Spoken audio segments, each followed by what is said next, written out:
must be you and I. It's got me thinking about us more. It's these bright lights, they put me in a daze, and I can't stop but think about the way that you move around up and down on that stage. It's your future vibes.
Bright lights, they put me in a daze, and I can't stop but think about the way that you move around up and down on that stage. It's your future vibes. Bright lights, they put me in a daze, and I can't stop but think about the way that you move around up and down on that stage. It's your future vibes.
Ladies and gentlemen, boys and girls, welcome and thanks for coming out to the Collegiate Battlegrounds Association. I will be your host, Airless Goose, joined tonight by my esteemed co-host. I'm Gigabyte, everybody. Welcome back. This is the Division 1 Playoff Qualifiers. This will determine who gets into our epic series next weekend. For the Division 1, quickly let us go over who is playing in tonight's games, who has qualified.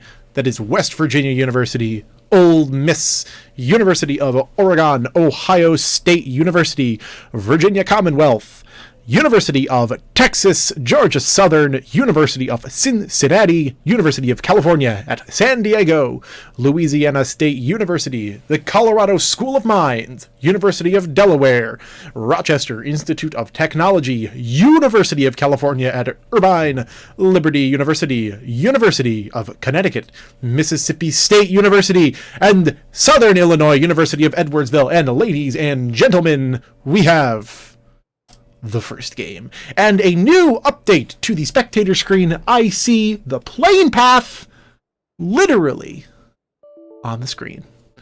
Yeah, isn't that nice? That is pretty fantastic to see, actually. I mean, it's not like we didn't know it beforehand, but now we get a clear, definitive, this is where the plane is going. As you can see, this is a very center plane path that's going south to north, hitting a lot of the hot spots. You can see it cutting right through Severny, right through Roshawk, right through military, and we are going to see an even distribution of players, but nobody going to Severny right off the bat.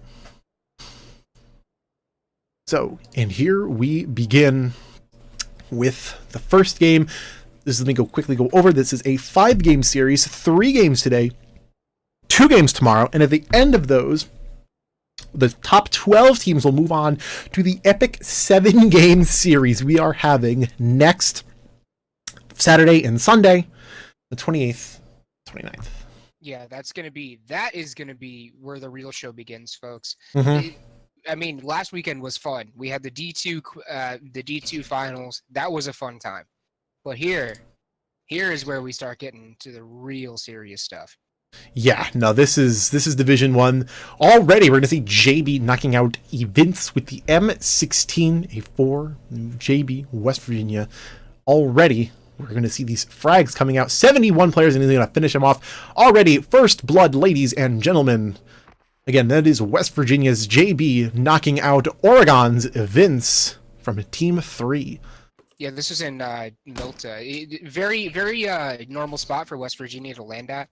They really like landing in Milta and the Milta Power area, as well as on Factory and all those areas on the east side of the map. And, when you have just another team come in as Oregon and just kind of, invade their territory, they don't take kindly to that. No, absolutely not. And it's good to see the action coming right off the bat with a circle that really doesn't lend itself to be very, I don't know. This doesn't favor anybody. Not really. I mean, the people, I guess, kind of the northeast of the Pochinki area or towards the center, and they don't have to do anything. But for right now, it's a very center circle who doesn't have a whole lot, and people don't have a lot to worry about right now. We're going to see these teams. We're going to see the rotation coming out. Naraya from Delaware rotating down towards Primorsk as N-Terrans, Flash, XPFC, and all are going to rotate as well. South Georgia, you have Team 10. This is Louisiana State. Up north, Team 4, you have Ohio State. In North Georgia, you can see in Ruins, Team 7, that's Georgia Southern. Roshawk, Team 18, that's SIUE, Southern Illinois, Edwardsville. Team 8 landed the school area, that is Cincinnati. And then in Pochinki, you have 6 and 13, Texas, Austin, and RIT. And you see engagements already going down. Freevan looking onto EMP Captain at Elwood, who are towards the northwest end of Pochinki. And a little bit more spread out from Texas, Austin on that end, but yeah. I feel like there's going to be a lot of hesitation in this game going into it because of the way, just because of the way that the series is going to play out. So I feel like a lot of these teams are going to be, hesitant, I would say. In this early stage, in this early game, probably today, the entire day, we're going to see a lot of teams just kind of, not do anything too aggressive, not do anything too, outside of their comfort zone, because we really don't want to or they really don't want to take an extra risk and then all of a sudden die. And then, well, you're kind of out of luck. But tomorrow, I think we're going to start seeing teams get more aggressive, start taking a lot more chances, and tomorrow's going to be a more action-packed day. Today is going to be the teams feeling each other out. And even maybe towards the end of tonight, we're going to see a little bit more aggressive drops as teams start to solidify where their position is. I think by the end of tonight, we're going to have a generally good idea of our teams that are going to be in playoffs. And again, of course, there's always going to be a race between the spots towards the end. But I think today, like you said, we're going to see the first 2 games are going to be a little bit slower, a little bit, let's see where these guys are at, and then go from there. So I'm looking forward to seeing, again, how this first game sets precedent, how for these teams think about the next games going through, and how what happens in the first game alters their strategy for the next game. Already see that a little bit of teams, 2 teams in particular, split up. Delaware and Yukon split up in the 2-2 position. Delaware a little bit towards the southwest of the map. Yukon splitting up towards South George and middle of the map, east westbound. Already some claps hanging out. Carpe diem, popping tires in the Dacia. I mean, I was wondering what he was shooting at, to be quite honest. Yeah, I mean, I guess it's, it'd be funny if that came back to bite somebody, but I'm not sure if it will actually do just that. It might just, it might mess somebody up, or it might just do nothing, because, who knows? It depends. Was this outside the circle? Because I'm pretty sure school is in circle right now. Yeah, I believe it's inside the circle. Yeah, no, that just seems like a complete waste of time to do that at that point for me, because it's like, well, it's already in circle. In fact, it's pretty centered in circle. Yeah, so... Yeah, no reason to do that, really. But I mean, it's a 40. At the end of the day, probably wouldn't matter too much, so... I mean, I guess you can make the argument that there's not a lot going on right now. They could just do it and not have any consequence, because... At this point, when you're in playoffs, you want every incremental gain that you could possibly have. If there's, one other team besides yourself that has a disadvantage, you want that all day long. Yeah, definitely. Care package. Yeah, grows in level 3 vests. Pretty standard. I know a lot of people still prefer the M4 over pretty much everything. Maybe it's time to put the AUG on the world. And I'll take the Groza. Okay, you'll go for the Groza instead. Okay. West Virginia's Borumski onto Oregon right now with the Kar 98K, that nice rugged beige skin, trying to land moving headshot at distance. This is not the easiest thing in the whole wide world to do, but... Yeah, it's a bit of a tall order. Gonna have OSU try and get themselves a more central position in the circle. Borumski being a sub, by the way. A few teams have some subs tonight. I know UConn had to sub in 1 or 2 players tonight. For people that couldn't make it, but it's a Saturday night. It is a Saturday night. Yep.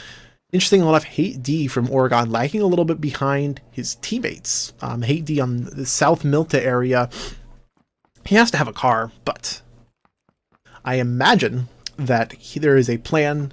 But this is not the 3-1 split that we're used to seeing, where the 3 get to you see here with Oregon that the 3 are going to go towards a central compound, and the 1 is going to be lagging behind. Now that's interesting. At the same time, this is okay, because if there's any reason that they're doing this, and it's not just Haiti couldn't find a car yet, which that's probably what it is. Don't get me wrong, but welcome to game theory. So if there's any reason that they're doing this, it's so that they can have one member just sit kind of out on the side of the circle and not do anything. Basically, he's just there as a safety blanket. Yep. So, and you see, they are going to go ahead and crash that compound right to the southwest of school, and they're probably going to hold that one for a while, as it is a fairly central compound and one that's not able to, I think, easily be pushed out. It would take a serious turn for them to be knocked out of the circle going into the second one. So there goes AT. He's got the car. Yep, there he comes. So interesting that they are going to lag, but maybe he didn't have enough loot, going to go to another compound, all sorts of things. Team 14, you can see north of, Military Island, or UC Irvine, trying to find their boat. I believe they did find one as they just got out of the car there, but they are really close to Mississippi State. You can see Team 17, Jason Tomasi on Military as well. Probably going to be crashing the shore, I imagine, on Virginia Commonwealth as they make the rotation up across the channel. So I can imagine something like that happening as well. But it's all, let's see kind of where these teams decide to go.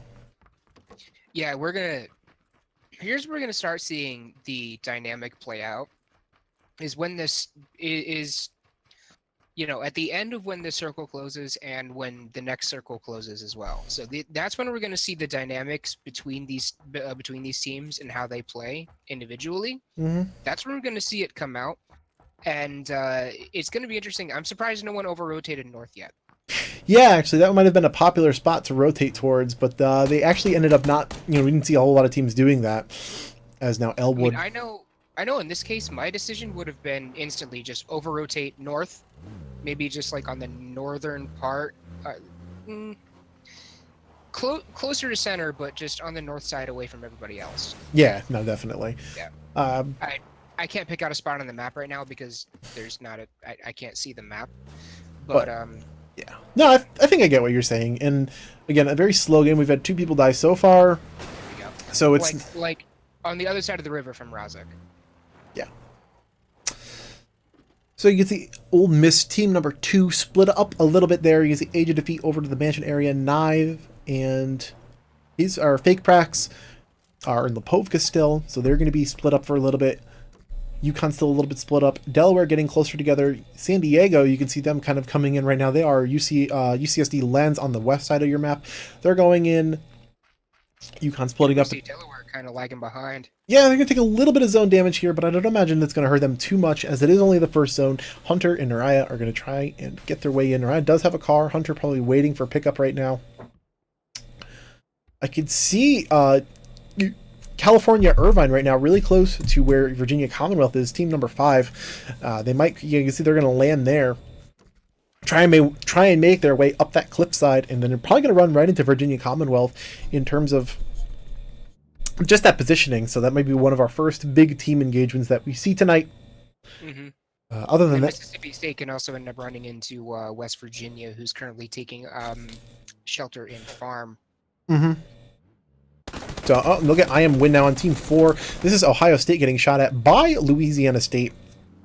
I am win though going to be running uphill, trying to get a vantage point, but not able to connect as the OSU crew gets away in the US. Yeah, no, there wasn't really much of a point for I am win to attempt, to get up the hill there. I mean, sure, you got a couple shots off, but yeah, the chances of you hitting any of those in the first place was super low. Yeah. So I don't necessarily disagree, but again, that's kind of the tactic where we've seen with the 1-3 split, where you scare people off in terms of that build the compound there and letting them know that, hey, there's people here. Circle took a little bit hard north. Oregon is still in. Liberty University poised in a great position here all of a sudden. Yeah, and Yasnaya, which is a likely ending to the circle, I would say. More so than Rosser School. Although I do imagine we're going to see something in the middle of the fields. But Liberty is in a good spot. They're going to hold. Yasnaya is a difficult place to push, especially just given the amount of buildings and vantage points you're going to have to look out for. That Liberty could really set up a good defense here if they take the time and poise themselves in a way that gives them an advantage when people eventually rotate in, if the circle lands that way, of course. But yeah, Yasnaya is built kind of like a fortress, where they actually have walls all around the outside of the city, and that just makes it hard to push into it because of the fact that, you have like one entrance to go through with a vehicle. This team 8. This is Cincinnati taking shots at Oregon as they pass on by in the cars. Team 6 as well, really close to Texas Austin, really close to Cincinnati. You hear the nade come out. DeGrotto going to be about half health right now. And Elwood, again, probably knows where Cincinnati is, especially given the fact that they just heard the shots. The reinforcements are going to arrive from Texas Austin, so here they come. It might be an interesting fight. Again, you can see Cincinnati is split up too. Yep, was taken, is going to take some shots right now, but again, they're split up. You can see the 2 members of Cincinnati who are on the northern end of the road are not going to be able to rotate over without being spotted by Texas Austin, so we're going to see probably a little bit of a counter rotate or a interesting play here from Cincinnati. That's exactly what they're doing. They're going to push back across the street. They have the cars.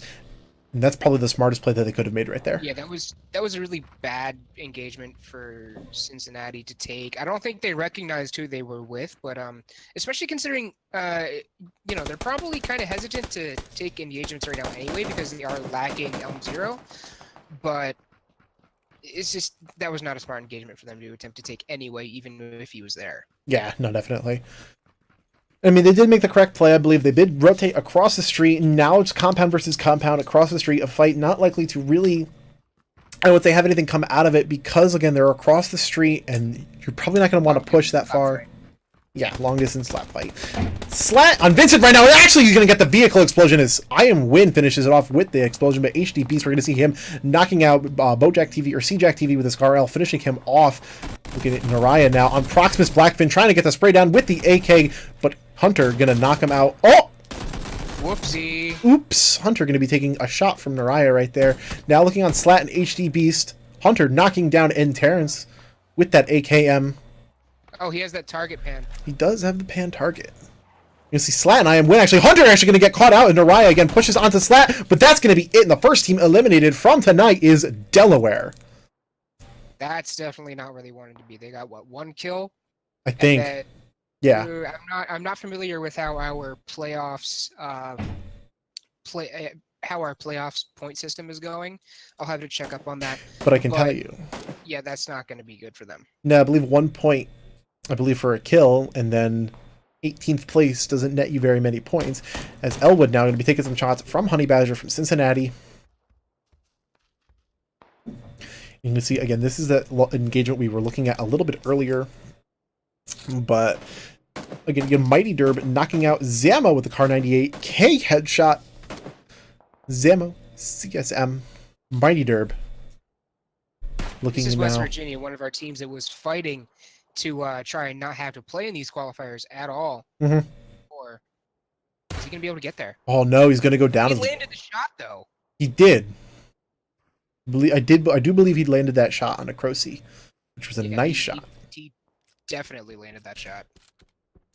Reload again. This is Team 11. This is Colorado School of Mines. A 90 Derb, a nice headshot onto Sammy Colon, but he's going to get refrag as Classified 3 gets him with an M4 headshot.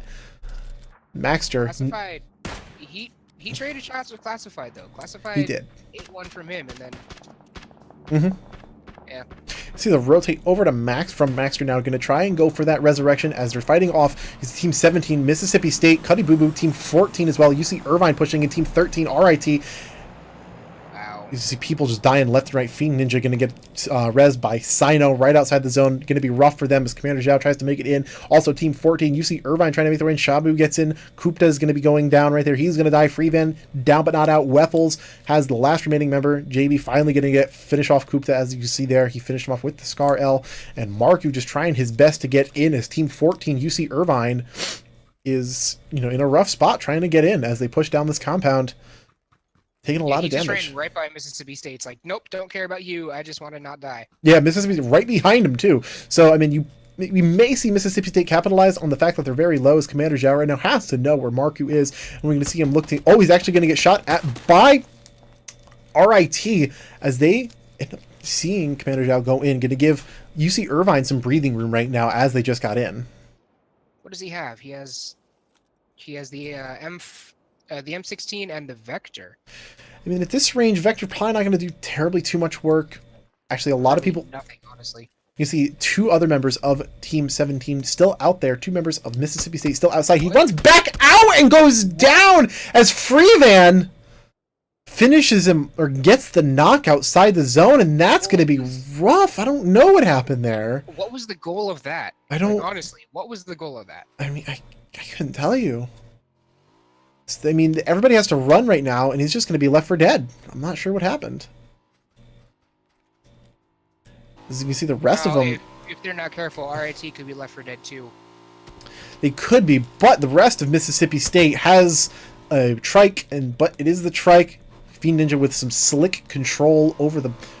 Sino, whoever's driving right now, some slick control over that tricycle, and they're able to get inside the zone, but I'm wondering why they didn't just go...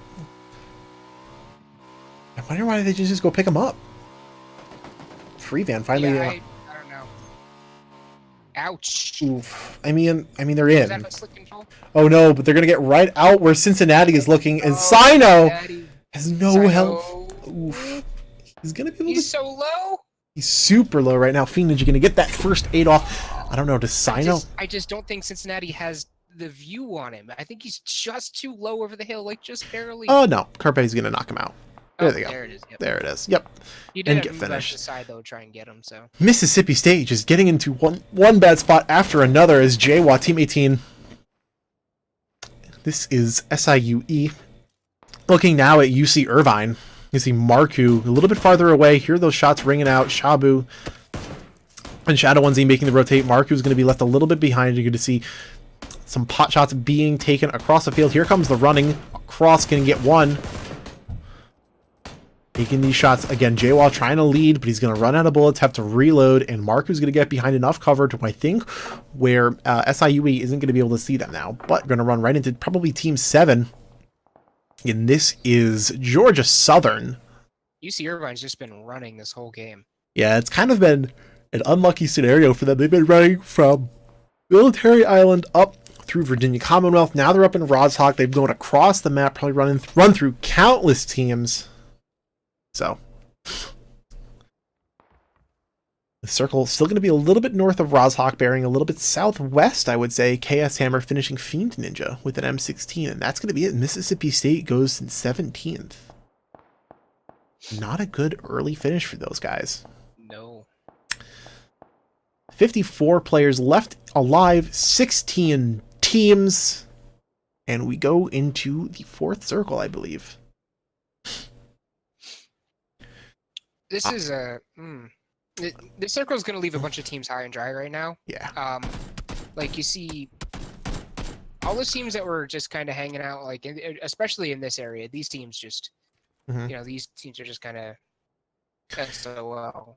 I mean, you kind of in a little bit of a rough spot here. Hold behind the rock as HD Beast is the one who is holding them in that position where they have literally no cover. Literally no cover around there.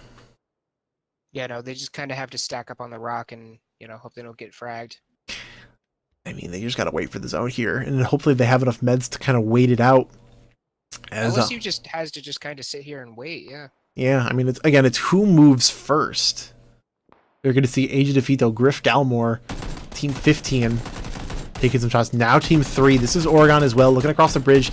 Team 5, that's Virginia Commonwealth. Again, here come the shots ringing across. Team 11 as well underneath the bridge. That's CSM. Team 6, you have Texas Austin. Right there, really close to Virginia Commonwealth. You can see him holding that compound. The Mighty Derb in Team 18. This is SIUE as Mighty Derb goes down. Chubba Bubba with a nice car 98k headshot. He's taking damage quick. Oh, absolutely. Well, even before that happened. And there he goes. Chubba Bubba finally going to get him as JB gets a nice pick onto JWar right there. And Levitt really low as well. But he's going to, JB looking like he may go down as Chuck D gets the nice refrag onto him. And Levitt going to be living. Barumsky just kind of needs to You got to help. Stay there. Yeah, as Iron Tank God just try and this would not be a good finish for West Virginia here. No, especially as you're gonna go maybe finish off Levitt. Yep, that's exactly what's gonna happen. Barumsky just to play it really safe. Max are gonna come for backup. Iron Tank God across the way of the bridge. Barumsky gonna be holding a really good spot right there. Gonna finish off Levitt with an M16 with the M4 headshot. He's kind of sitting up there under the bridge, just like, nah, Yep. I'm good. I'm good, guys. Yeah, and look at Team 8 here. This is just an interesting spot. Cincinnati is holding across the bridge, and there's two teams underneath them. You can see Wild Honey Badger definitely knows that there's teams underneath. This Carpe Diem from Cincinnati gets Maxter with Strobro getting Captain AZ. You saw that headshot and knocking out Weffels. Shabu from Irvine. Strobro, LSU onto UConn. Shabu, Irvine. Weffels. Yep was taken, finishing off Chuck D. DeGrotto and Elwood, Texas now. Thank God and Barumsky have the exact same idea. Oh, Wild Honey Badger. Do it. There he goes. Okay. But Barumsky, I mean, he had the kill, but now he's going to get read onto Carpe, who's going to finish off. I don't think that was worth it. West Virginia had no idea. Or, what do you call it? Other way around. Cincinnati had no idea West Virginia was there. Had no idea. No, I would not have taken those shots. Mm-hmm. And now Cincinnati going to go out, or West Virginia going to go out a little bit early in 12th place, I believe. Yeah, no, that's not a good position for them. Oh, Marku! Oh, Marku! I missed it again! Don't kill your teammates! Is he gonna kill his team? Third time's a charm. There you go. There we go. Fourth time? Nope. What? Nope. Oh, bar. Oh no! Marku! Okay. Weffels, a little confused right now. There. Weffels is now going to be peeking, but obviously they're going to trade a little bit. Shabu going for the res. Freevan going to go for the res on Weffels right now. Shabu and Shadow 1Z. Shabu entering the bottom of the building. Marku going to go for the res right now. Freevan getting the res onto Weffels. RIT. Able to get that res. Close that door. Weffels going to go heal up inside the small building. Just a little bit of an interesting engagement. Shabu taking some shots at Freevan, who's going to hit the deck. As soon as those Scar shots ring out, Weffel's in the corner. Healing up. In the other room, yeah. Shabu getting shot at from Cincinnati down river. Wait, that might have been Georgia Southern, too. No, Georgia Southern not taking any shot. That is Cincinnati. Yep. Yeah, Georgia Southern is down there, too, so it was like, well, they might be there. Yeah, I mean, they're both in a good spot to take these shots at UC Irvine right now. UC Irvine, overall, though, in a good position here. Mm-hmm. I would say. I mean, they're right on top of RIT, who is healed up at this point. It's an interesting dynamic. Not sure how it's going to play out, but I'm interested to see how it does. Here's DeGrotto. Team 6. This is Texas Austin now looking at Daniel D. The car is going to start smoking. The tire is going to get popped. Daniel D is going to be out 20% health, and DeGrotto finishes him off with an M16 or gets a knock. And Elwood finishing him off. Yep. So Virginia Commonwealth can beat down a man if they aren't down more already. More nades in this poor Wizards tower. As Legolas from Georgia Southern gets Carpe Diem from Cincinnati, and Weffel's going to get the frag onto Shabu right there as they're still holding the top. Just imagine if we had fully destructible environments. I mean, there would be no Wizards tower anymore as Weffels goes down. Freevan, last remaining player. We saw this before. Marku just has to wait for Freevan to get the res, but he's behind the desk, not in a spot where Marku would be able to go. Oh, he's going to get up there, going to take him out, but no, Freevan gets the nice pick. Predicted that 100%. Shadow 1Z pushing inside right now. Weffels going to die right there as Freevan tries to get the refrag onto Shadow 1Z. No, holding those angles, not able to connect with both, and Shadow 1Z picks Freevan off. RIT going to go down in 9th place. Down. Now San Diego lends Chancery for the OSU crew and Terrence down right now. Going to try to go for the rest of Zacho. Opens the door, breaches, flash going to go down. Zacho trying to refrag inside, holding those angles. 9-11 peeking around the outside as Fiasco is down. Peeking inside, Lands is going to go down, and that's San Diego in 8th place as OSU finishes them off with 2 players down and 2 alive. 8th place isn't bad. 8th place is not bad. I'd say like top 10 in this instance is not a terrible finish. No. You know, as long as you can continuously get those finishes. Mm-hmm. So, 6 teams and 18 players left alive. Georgia Southern, UC Irvine. That was such a fortunate circle for them. Yep. 5 teams now. 17 left alive. Solo Boy went down. Ole Miss on their way into, as well as Texas Austin. Yep. And Ohio State. Currently outside the zone, Team 7 and 14 are inside Irvine, and Georgia Southern are in the zone right now, giving, I would say, Irvine the stronger position right now. They do have that Wizards tower. Elwood on the bottom, or checking the bottom. And they have 3 members left. I didn't realize they had 3 members left. I thought they had 2. Ooh. Otherwise, I was going to say, that still wouldn't give them too much here. But no, they have 3, so they're in a really strong position here. Yeah. Elwood now pushing again up the hill. Shadow 1Z going to be on the bottom. You can see Elwood trying to take those shots on Shadow 1 as he's hesitating a little bit, not able to connect those. Shadow 1Z going to be about half health. Elwood 10-20%. Look at DeGrotto's going to be holding a little bit more aggressive. Only has that UMP, but Shadow 1Z is a little bit low. He could push in right now and pick him off. About to grenade off the door. Do something. This building is grenade cursed, so I'm not sure. Oh, through the window! Nice, DeGrotto with the UMP. Immediately going to go for that finish. Of course, why wouldn't you right there? Now you can see Texas Austin storming that building. Shabu going to go down. Nano as well going to get the refrag. Marku holding that door. DeGrotto going to be pushing along outside towards the Dacia, leaving 1 player alive for Irvine right now. And DeGrotto too strong. Age of defeat. This is Ole Miss taking a look at this building as well. The center of the action towards the last half of this game, I would say. Fiasco from OSU going to go down. Curly going to get refragged. OSU and Georgia Southern going at it. Red Sky going to go down as well. OSU holding a 3 up top. Mr. Res guy falling down that cliff. Culpepper, last remaining healthy player. As you can see, the nades coming out from Ohio State, like, looking down the hill, trying. Oh, two remaining players. Culpepper now Legolas, last remaining player, a little bit further down towards the outside, but he's going to give his position away with a car, and he looked like he gets caught out by the zone here, or he pushes up to his certain defeat from any of the teams currently alive. So it's going to be rough as Zachow finishes him off. Legolas already away from this engagement. He's inside the zone. 5 teams, 9 left. Wow.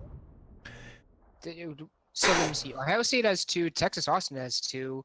UC Irvine 1. Georgia Southern 1. And Ole Miss has 2. So wow, oh no, Ohio State has 3. Ohio State has 3. Yep. So 3, 2 twos, a 3. 2 twos, 2 ones, and a 3. Yep, that's what it is.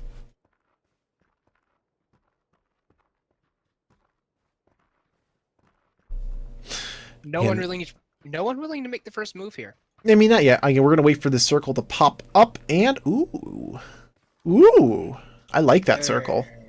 Ohio State loves that circle. Ohio State loves it, and Ole Miss likes it. Poor Legolas from Georgia Southern.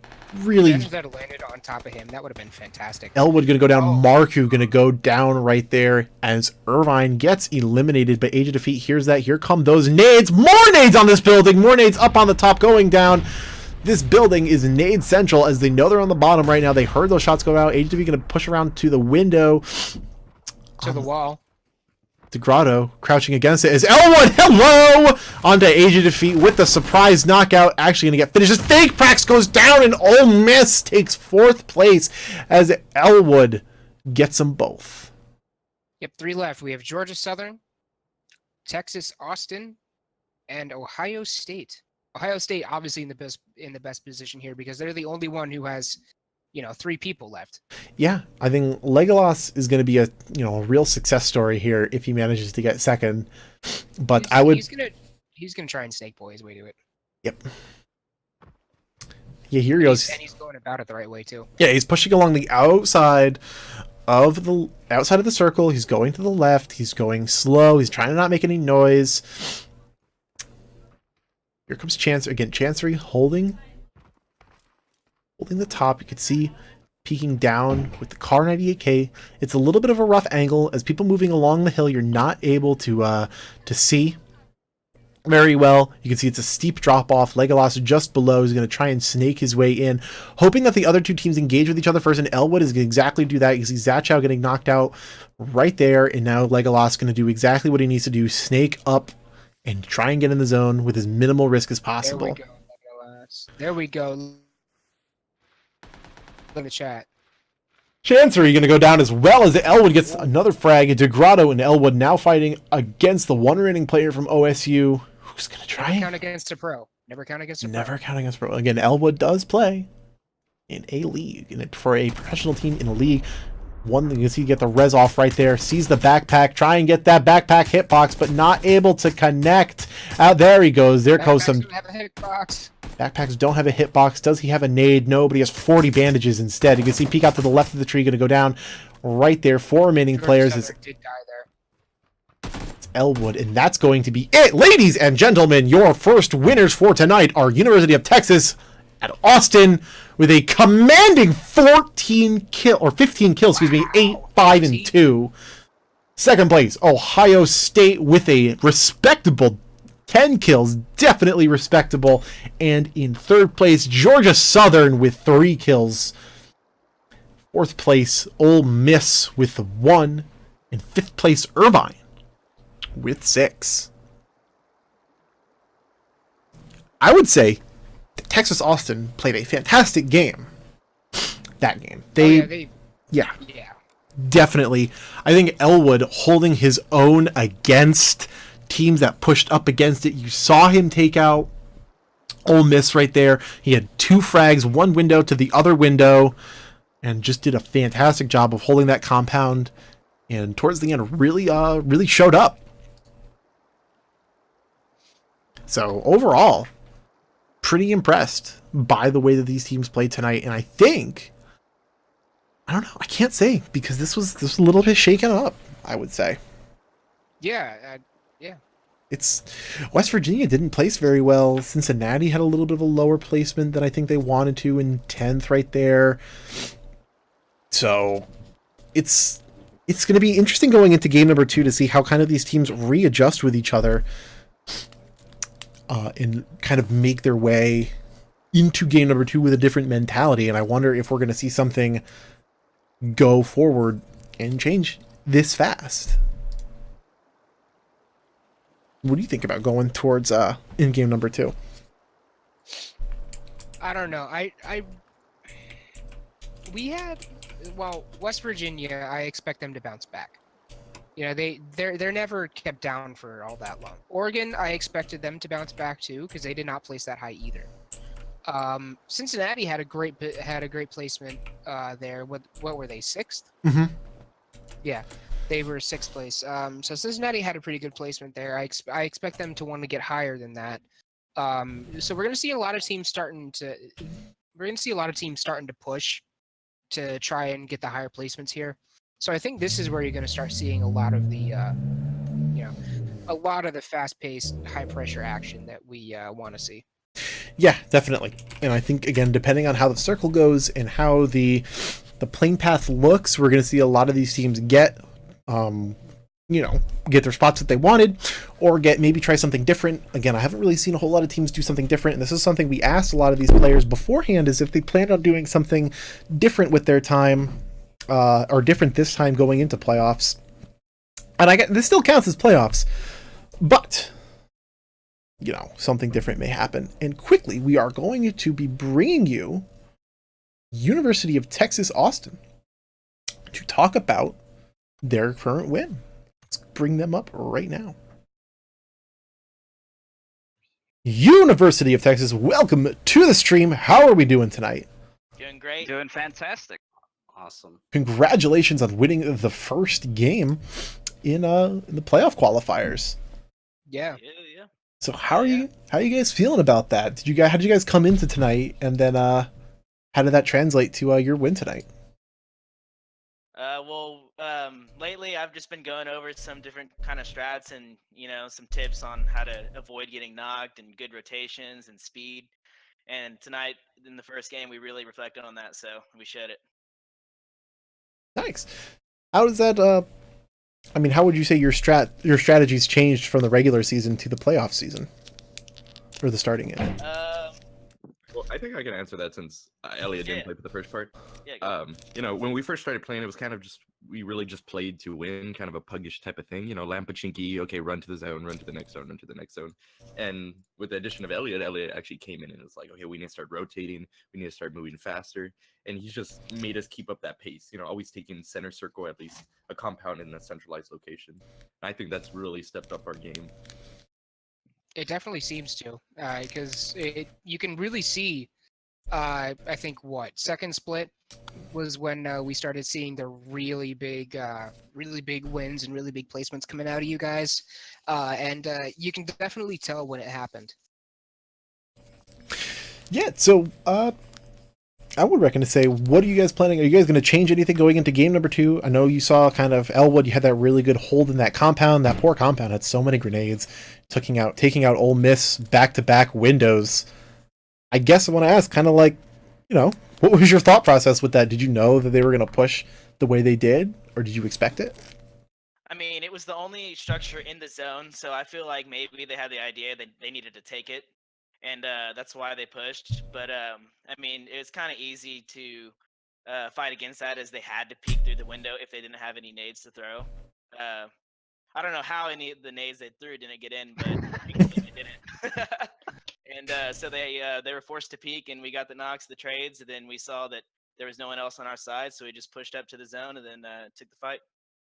They also didn't do a very good job of masking where they were coming from, so we kind of called out what window they'd be pushing through as well. So, yeah. And how did the fight at the end kind of work out with Ohio State? Did you guys know pretty much where they were, or was it kind of guessing? Yeah, it was we saw that whole half of the circle on our side, and there was no one left. We assumed that the last team or the last squad would be up top, where the other half of the zone was, and I had the 8x car 98, so I was like, if I get a pick, man, it's game over from there. Nice. And I did. Yeah, it looked like you did. Kind of had the push again, so you're trying to hit that backpack. But changing anything for game number 2, or you're gonna keep doing what you guys are doing? Well, I'm gonna get a lot more than 0 kills next game. That's it. Yeah, that's the only thing we're gonna change. Everyone's gonna have a kill. I'm looking forward to it. I want to see kind of what happens. So, Yeah. Texas, thank you so much. I'll let you guys get back to the lobby. And good luck in game number 2. Thank you. Thanks, Appreciate it.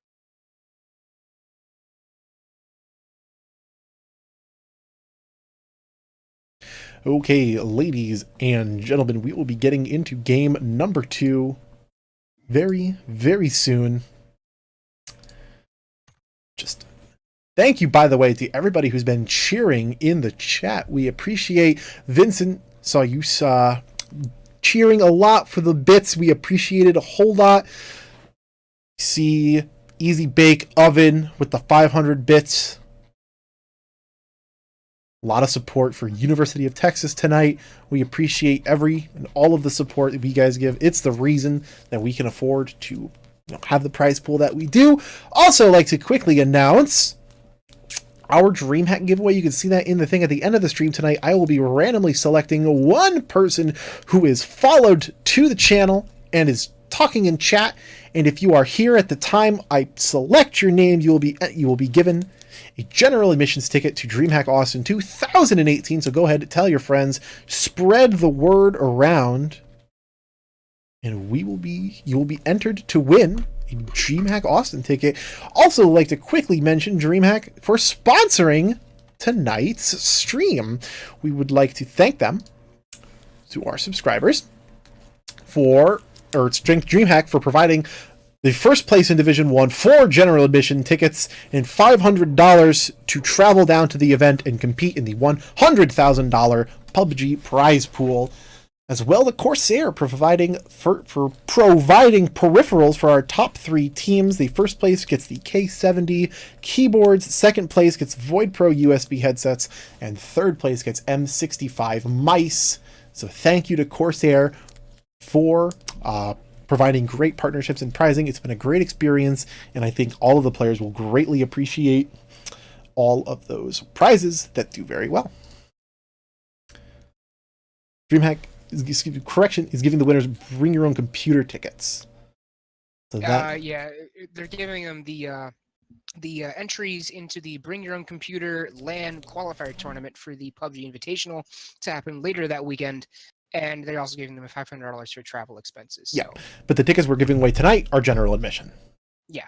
So just for everybody's clarification, and so they know, if you want a general admission ticket free of charge, subscribe. It's not subscribe on our YouTube, youtube.com/Collegiate PUBG, but follow us. You can also subscribe to our Twitch channel if you want access to this wonderful College Snake Boys emote. Yeah, if you should feel so generous and give us a sub. Yeah. That would be awesome. Honestly, because we are a not-for-profit company, so. Yep, and totally don't need to. But emote is pretty cool, and it's pretty applicable watching any sort of collegiate PUBG action. So, ladies, we're just going to wait a little bit. Now, again, going into game number 2, who do you think? Given the fact we had a little bit of an upset, again, we saw West Virginia do a little bit not as good as they thought to. Do you think that you might change up it a little bit? Or what do you think going into game number 2? Who specifically? West Virginia, you said? I think so, yeah, West Virginia. Or then did you mean somebody else? No, West Virginia is who I was thinking about. West Virginia, I guarantee you, they're going to switch it up a little bit. They are running their sub. So they're not at full strength tonight. And their sub is replacing X-Swarms tonight. So they don't have X-Swarms, but they do have their top 3 fraggers on the team. But they usually run with, X-Swarms, Maxter, Derb, and JB. Mm-hmm. So that may be kind of throwing off their team dynamic a little bit because I know Derb pretty well. And he likes to have a team that he knows how they react to things. so that way he can shot call as best as possible. And again, That may be part of the reason why they didn't do so well last game. and I again, would expect. Sorry, go ahead. yeah, I mean, the circle is a part of it too. I mean, the circle, I mean, it's one of those elements that you can't totally control, but is it's something that can definitely affect your team no matter how good you are. You could end up just getting, boned by the circle, and that's the end of that, and it's not going to be, totally your fault. And again, like I said at the beginning of this season, like I said at the beginning of Division 2 playoffs, everything is subject to change. This is one game, and everything going forward can change volatile, like a lot, very fast. And even towards the end of the Division 2 playoffs, where we saw PSB, jump up to second place, we saw UTK go all the way up to first place with that 16 kill game. So even up to the very end of a series, everything is poised to change. With 5 games, you have a lot of time to work with. Yeah, I expect West Virginia to either try and put back in X Swarms or put in their other sub bucket snail tomorrow, honestly. Yeah. How do you think, what would you say Cincinnati did in terms of tonight? Again, just looking at how they played that engagement with University of Texas and then towards the bridge. How do you think they played out that? So Cincinnati, one of their strong suits has never been gun skill unless you're talking solely Elm Zero. Yeah. Because if you're talking Elmo, he has the gun skills of a god. Yes. Yeah, it's not mince words. Yeah. But he's not on the team at the moment, so their gun skills are kind of lacking. They don't have the same kind of fragging power that they normally have. So they did well for who they have. Mm-hmm. Now they need to adjust their playstyle so that they're not taking aggressive engagements all the time. Yeah, I mean, because if they can adjust their playstyle so that their positioning gives them the element of surprise almost every time, they'll be in a lot better position to win these games. I think that's going to be hard for them because they're so used to, I guess, just coming out and fragging has been their play style for most of the season. So having that be an adjustment for playoffs is going to be rough. Mm-hmm. By the way, before we get into this next game, I'm just going to read off our top 12 on our standings real quick. We have in first UT Austin, then Ohio State, Georgia Southern, UC Irvine, Ole Miss, Virginia Commonwealth, SIUE, University of Cincinnati, Rochester, UCSD, Oregon, and LSU. And then that leaves out West Virginia, UConn, Colorado School of Mines, Liberty University, University of Delaware, and Mississippi State. Yes. So currently that is who is in playoffs right now. But again, like I was saying, everything is bound to change. So, who knows, again, what will happen at the end of this game. It could be anybody's thing at this point. So, yeah, really. 48 seconds till the match begins, and we can see, again, where the playing path is and how these teams are going to start game number 2. Again, this is a 5-game series. This is game 2 of 5. 3 games played tonight, 2 games played tomorrow, starting at 9 Eastern Daylight Time tomorrow night. We start at 8 tonight. 2 more games after this. So, follow if you want to be sure to know when we go live for those games, if you are so interested in seeing what happens in the finale of our Division 1 playoffs. Yeah, no, that's going to be really fun. I'm so hyped for that. I'm hyped to see who gets in, because again, you had the race towards the end of the regular season to see who would get in. Now there's a race to see who gets in. Wow, this is familiar. Yep, I think this is an opposite. The opposite. Yeah, basically the same, but the opposite direction. Yeah, it's almost like it's mirrored a little bit. It's basically the same thing, honestly. Yeah. So a lot again. This is gonna. Wow. Yeah. That was what, 3 teams that just dropped there? I think I see 2 teams that dropped towards Hunter and Delaware. Delaware's gonna go for the Zarky drop. Yeah, and then Shadow 1Z is gonna go towards Severny. And the rest of West those Virginia guys. gonna drop Razak area. I believe Yeah, I think they're familiar with that game or with that area, so That I'm not is- surprised. That does seem to be their secondary drop location. Yeah, it's something that I think they've practiced enough to think where they get the hang of it. And there's usually another team that drops in Rozhok as well, so they're able to contest that area and hold off the tide. You can see OSU Yukon going North George, Georgia Southern going towards the Ruins area, San Diego, and Mississippi State going military. UT Austin dropping on Pachinki. Our winners from the last game, Georgia Southern on the Ruins and Sunken City area.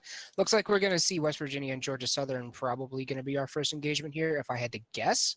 Mm-hmm. But, well, no, we have the Georgia pool. We have, 3 teams in that area? I see. We have already Team 18, that being SIUE that landed on crates. And it looks like we have that Team 10. Team 10, Louisiana State. They're going to land South George. And then I believe we had one more on North George too, but I'm not entirely sure. I think Yukon and OSU landed north. As soon as we zoom out and see yet 2 more. Yeah, a lot of teams. So we have 4 more in this area. Yeah, so again, all depending. Oh! Just saw that circle. Yeah, I would say Ow. it's probably, in my informed opinion, I've been watching this game for a while, it's probably going to be a military ending. I would reckon to say. I'm not willing to call Mill yet. Not yet. Because of the fact that we've had one on CBA stream, and I will never let Naptime live it down, that, ended from this position, ended very far north. That's true. It could land in Pachinki, but at this point in time, I would say... I mean, the river's like right down the center of the circle, too. Yeah, that's also very true. So you could have a split and then have it just diverge right towards the end. But either way, this circle is going to be very interesting. It's not really good for anybody besides UT Austin. And also Virginia Commonwealth. It's good for them, too. Yep, I would say. And Liberty as well. Yeah, I mean, UC San Diego as well as Military Island, so if it ends up going in that way, I think they're going to be in a good spot. Yeah. If I were them, I would just kind of sit where they're at right now. Yeah, I wouldn't do anything if I were them. I would just kind of want to hold. There's a lot of loot to be had in Military, especially for one player or one team. Mm-hmm. Oh, yeah, especially because you get, that whole base all to yourself. Mm-hmm. So. I mean, they're not really challenged by anybody. Mississippi State's the closest one, and they're over in Novo, so. Yeah. I like that Team 14 is in Stallbury. You have Irvine all the way across the map. Going to have to make a strong rotation down. Delaware landed in Zarki. I would say those 2 teams, plus Yukon, OSU, LSU, and SIUE, are... Yeah, they're going to be the ones to rotate in. I would say 7, 1, and 8. That's Georgia Southern, West Virginia, and Cincinnati have a little bit easier time to rotate. Oregon rotating down. They can rotate pretty easily, but it's going to be the issue of running into each other as they try and get in. Yeah, I mean, depending on the timing of the rotations, we're going to see either a lot of engagement or no engagement. But a lot of these times, and after kind of seeing all these play out a little bit, these engagements tend to be more along the lines of cars driving by and then trying to land a nice, not Car 98, but like physical CAR, trying to drive by and then get shots on that car. And that tends to be a little bit harder than actually shooting somebody. So engagements through rotation don't tend to end in as many frags as, I mean, depending if they don't find a car, and we've seen teams complain about it or whatever, that they don't find the car, and then as a result the rotation is slower, and then they get picked off. But something to be said for not being able to find a car in terms of landing outside the zone. I certainly hope Delaware and Irvine find cars very soon. We already see shots coming in from Pixel Bob onto, looks like that's team number 7, Georgia Southern? Yep. Yeah. Pixel Bob with that bright orange AK-47. I don't like the bright orange skins. No, it kind of gives you away, I think. It really does, especially if you have it on your back and it's something big. Like if you have an orange skin on like a car 98, you're Yeah. not in a good position. No. Because that's going to be on your back about half the time, and especially if someone's behind you, it's like, oh look, bright orange thing. Let me turn and shoot at it. Basically, yeah, and I think it's just a little bit distracting. You can see that interesting crate drop near Prim. Team 15 Liberty University changing their strategy and dropping Prim instead of Yasnaya this time is probably, I would say they would go for those care packages right there. Yeah. Meanwhile, we have University of Cincinnati kind of betting on the military circle. Not willing to hedge their bets at all. They're just putting it all in mill circle, because if it ends up flanking north, they're not going to be in a great position. No, definitely not. And again, we'll see in 30 seconds the zone is going to start to close. And this is in the second zone here is really going to be the determining factor in where it lands and how these teams decide to play out. Because once that second zone hits, you're probably going to be guaranteed either the May Island or Military Island. And selfishly, I want it to be Military because, again, it's a little bit harder. It ends up being a little bit more of a test, especially with 18 teams and 71 players. A lot of these teams are going to be challenged to find a way first to get across and then play on the relatively small military area with a lot of cliff sides. So... Yeah, we just saw Virginia Commonwealth taking a look over at UT Austin. And, yeah, that's about all there is to it. So you know where they are, but I get the feeling Virginia Commonwealth is kind of just content to hang out in these twin compounds for now. Yeah, so, again, everybody's... Where's their other member? Yeah, everybody's content. Oh, KS Hammer's over there, okay. Yeah. You know, Frisbee and from Ole Miss and Colorado School of Mines really close, kind of on top of each other. Frisbee going to be able to get in that jet ski, but immediately Zammo from CSM going to draw first blood with the M16. Frisbee going to get knocked and drown in the water. KS Hammer kind of feeling the heat right now as he knows CSM is right on top of them. Age of defeat Ole Miss again now taking shots over at Croce from CSM. Here comes the third player in the engagement. It's a little generous, I would say. Trying to hit classified. Nope, a little far behind. Oh, there he goes. He lands one leg shot. Two. Three. No, Croce. Four. He's just tapping. The AK is not able to land it down. He's going to do some decent damage though. Although they do have to get in the boat, and as soon as they get in the boat, Age of Defeat could have a nice angle on the driver's seat and be able to take one out if he lands enough shots. Looks like they're wisely just kind of stay away from the boat for now. Yeah.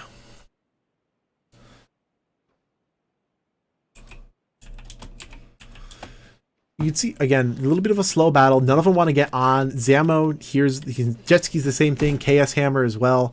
Oh, here they come. They're going to get in the boat. They're going to make the decision. Zammo is going to get on the jet ski as well. Here they go, driving away. Immediately. They just all had to get in a position to be able to get on quick and get the heck out. Mm-hmm. So, I mean, that was the thing. You can't delay. You can't wait for people to get in. So you have to coordinate the Fs and get in. Honestly, it wouldn't be a bad decision for them to stay on the water right now and just kind of hang out for a while. Mm-hmm.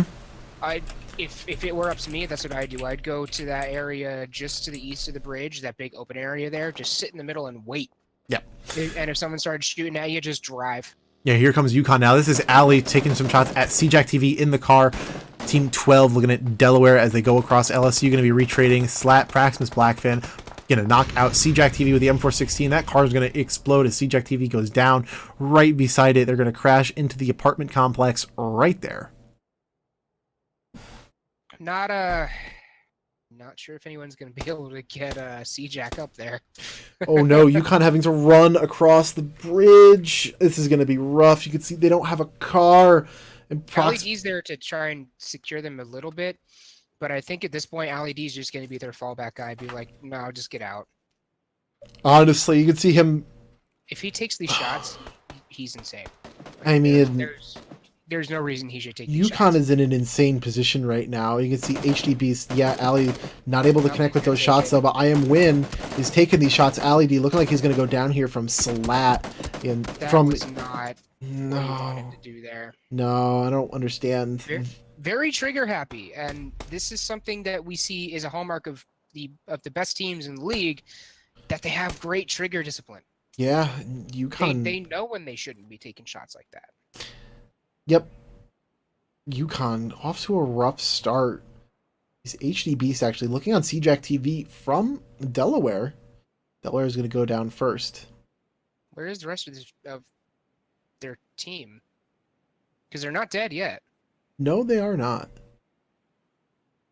I do not see the rest of them though. I think one Gritche I think was under the bridge, and I am win on Lighty with the headshot. Gritche, yeah, he's swimming. No, he's under the bridge. Gritche's Yukon. Yes, he is. Swimming under. University of Delaware. I'm looking for their team. Mm-hmm. There's Hunter. Oh, here's Hunter. Yep, gets inside the zone. So a little bit of a rough start for Hunter. Oh, Okay. Ooh. All right. I mean, you run those risks with the tricycle, so it's not surprising to see that happen to even the best of us. Wait, come back. This car's rolling down the hill. No, please. I'm sorry. There's the rest of the team, just Yeah. kind of scattered out. Yep. We see University of Delaware use that whole western side to their advantage. Honestly, we will see them land like one in Quarry, one on the far west compounds over there, one like on Gatka, and then like another one somewhere else in that vicinity. But they'll land scattered like a kilometer apart from their nearest teammate. And yep, it is going to be Mill. Yep. I would also like to mention that the fight between LSU and UConn you saw was in South George. They still haven't left. Nope. So, just interesting note. Naraya from Team 12, Elwood from Team 6. The zone's about to start hurting, especially because they're in South George and the circle is going to end up on military. You're really going to want to be able to get across there. Yeah, I don't think either one of those teams are going to make it out of there. Sorry. I mean, LSU might be able to get out of there. I don't know. UConn's a little less likely, but anything is possible if they do have a car. But who knows? We haven't seen a single team die here yet. That's true. No team is totally out. Chubb Bubba going to go down, though, from Oregon. Team 3, the bike, going to be the end of it. Salsa going to look for the resurrection now. But Anti-Knife is going to go maybe an aggressive stance. You can see him getting in the buggy, going to make a push. Fake Prax going to get in the Dacia as well, making a move. I'm wondering what the plan is here. Are they probably maybe just to try and get inside the zone? Is that kind of looks like what he's trying to do? Mm-hmm. Thought for a second they would go up on there, but Crocy going to get to Grotto. Zamo knocking out Nanu. You can see Team 11 and 6 right now. Oh no, Texas Austin's in trouble here as Crocy has a good engagement, taking shots. The refrag from Elwood as Zamo now pushes up onto Elwood. This could be rough as Elwood tries to go, and Zamo, they're going to go down first! Wow. Texas Austin, commanding last game with 15 kills, goes down in last in this game. That's going to shake things up. To Colorado School of Mines. Of all the teams to take them out. Of all the teams to go CSM down first, too. Yeah, really. CSM's pretty good, but, you know, they're not one of the greatest in the league or anything. Like, University of Texas Austin is rapidly putting themselves in that, you know, one of the best in the league position. But, you know. Wow. Yikes. Elwood on Vincent right now. Vincent driving that UAZ into the car. Leviv from SIUE giving chase now. Again, they're going to be trying to swim across the channel. So, West Virginia holding up in one of their compounds in the southwest of that island, and they love that area. Yep. Curly from Georgia Southern getting out, going to hold the Lighthouse. Lighthouse is inside right here, and it's going to be an interesting spot, again, to hold the bridge, see the bridge, watch people cross. Again, I don't imagine a whole lot more people are going to be crossing. I don't know how much I agree with this decision, to be completely honest. I would rather try and get across now before everybody else does, because once everyone else is across, there's no way. Wow, look at Gordon J up there. You know, he wasn't the first person. He wasn't the first team to die, so. No, he's just trying to, you know, met up and try. He just wants in the zone, man. The next one. I've been outside the zone for too many years. I just need in at this point. Please get me in. This is the last remaining player just going to do his best to solo boy. It's hard to be a solo boy when you are outside the zone several kilometers away. I like how a lot of these... Look at how... Sorry, go ahead. No, I was just probably going to say the same thing. There's so many teams in the water right now. And I was just gonna say, look at how densely these teams are packed right now, Oh, and yet they're true. not, and yet we don't see much in the way of, you know, shots coming out. I mean, sure, we see Georgia Southern here taking shots at Virginia Commonwealth, but you know, we don't see it often that we have this density of teams and just not much action. yeah, no, definitely. So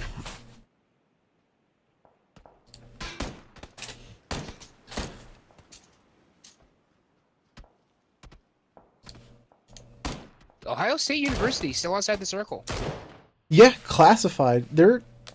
It's a long range shot. Again, it's a little optimistic to be able to hit those shots from such an elevation change and from so far away. So I don't expect anything to come out of that. But Team 5, Virginia Commonwealth, pushing up on the shore. And there goes Gritche. Dying outside the zone. UConn, 17th place. Unfortunate. But now, Zamo from Team 11. This is CSM looking at Virginia Commonwealth as they push the shore. Trying to get an angle on these guys that are going to land on the beach. Again, this is really hard to do, especially when you don't have a boat, because you can use the boat for cover, but storming the beach by just kind of swimming is a rough task, especially as people watch those shorelines. And as you can see right there from one Team 5 from Virginia Commonwealth, long range shot on the leg loss I was of... gonna say he's gonna hit the thing.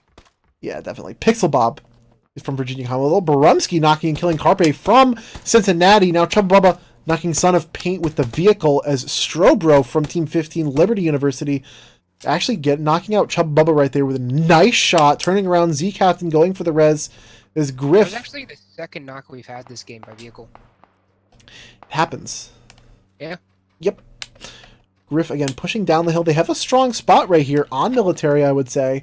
Son of Paint going for the res. They're spread out a little bit. You can see Strobro is inside of the zone. Chubba Bubba's down in a bad spot as West Virginia takes shots. JB spraying him down as Oregon drives away. West Virginia in a okay position here.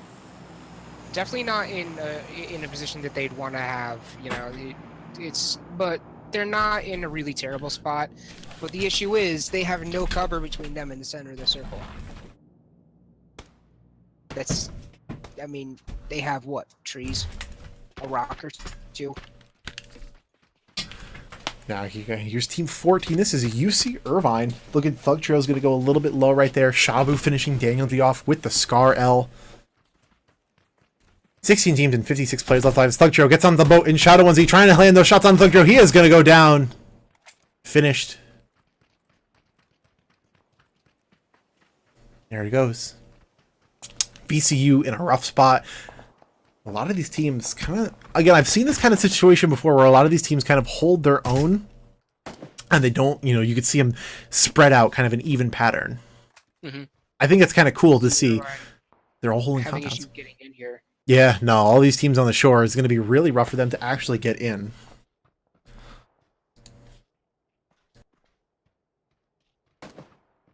It's not a terrible idea for some of these teams to just kind of sit in the water and wait for things at this point. No, it's not, but I am win with a nice smoke trail from LSU, throwing them on to obscure Delaware's vision as they push the shore. G Price from teammate Smokes again coming out.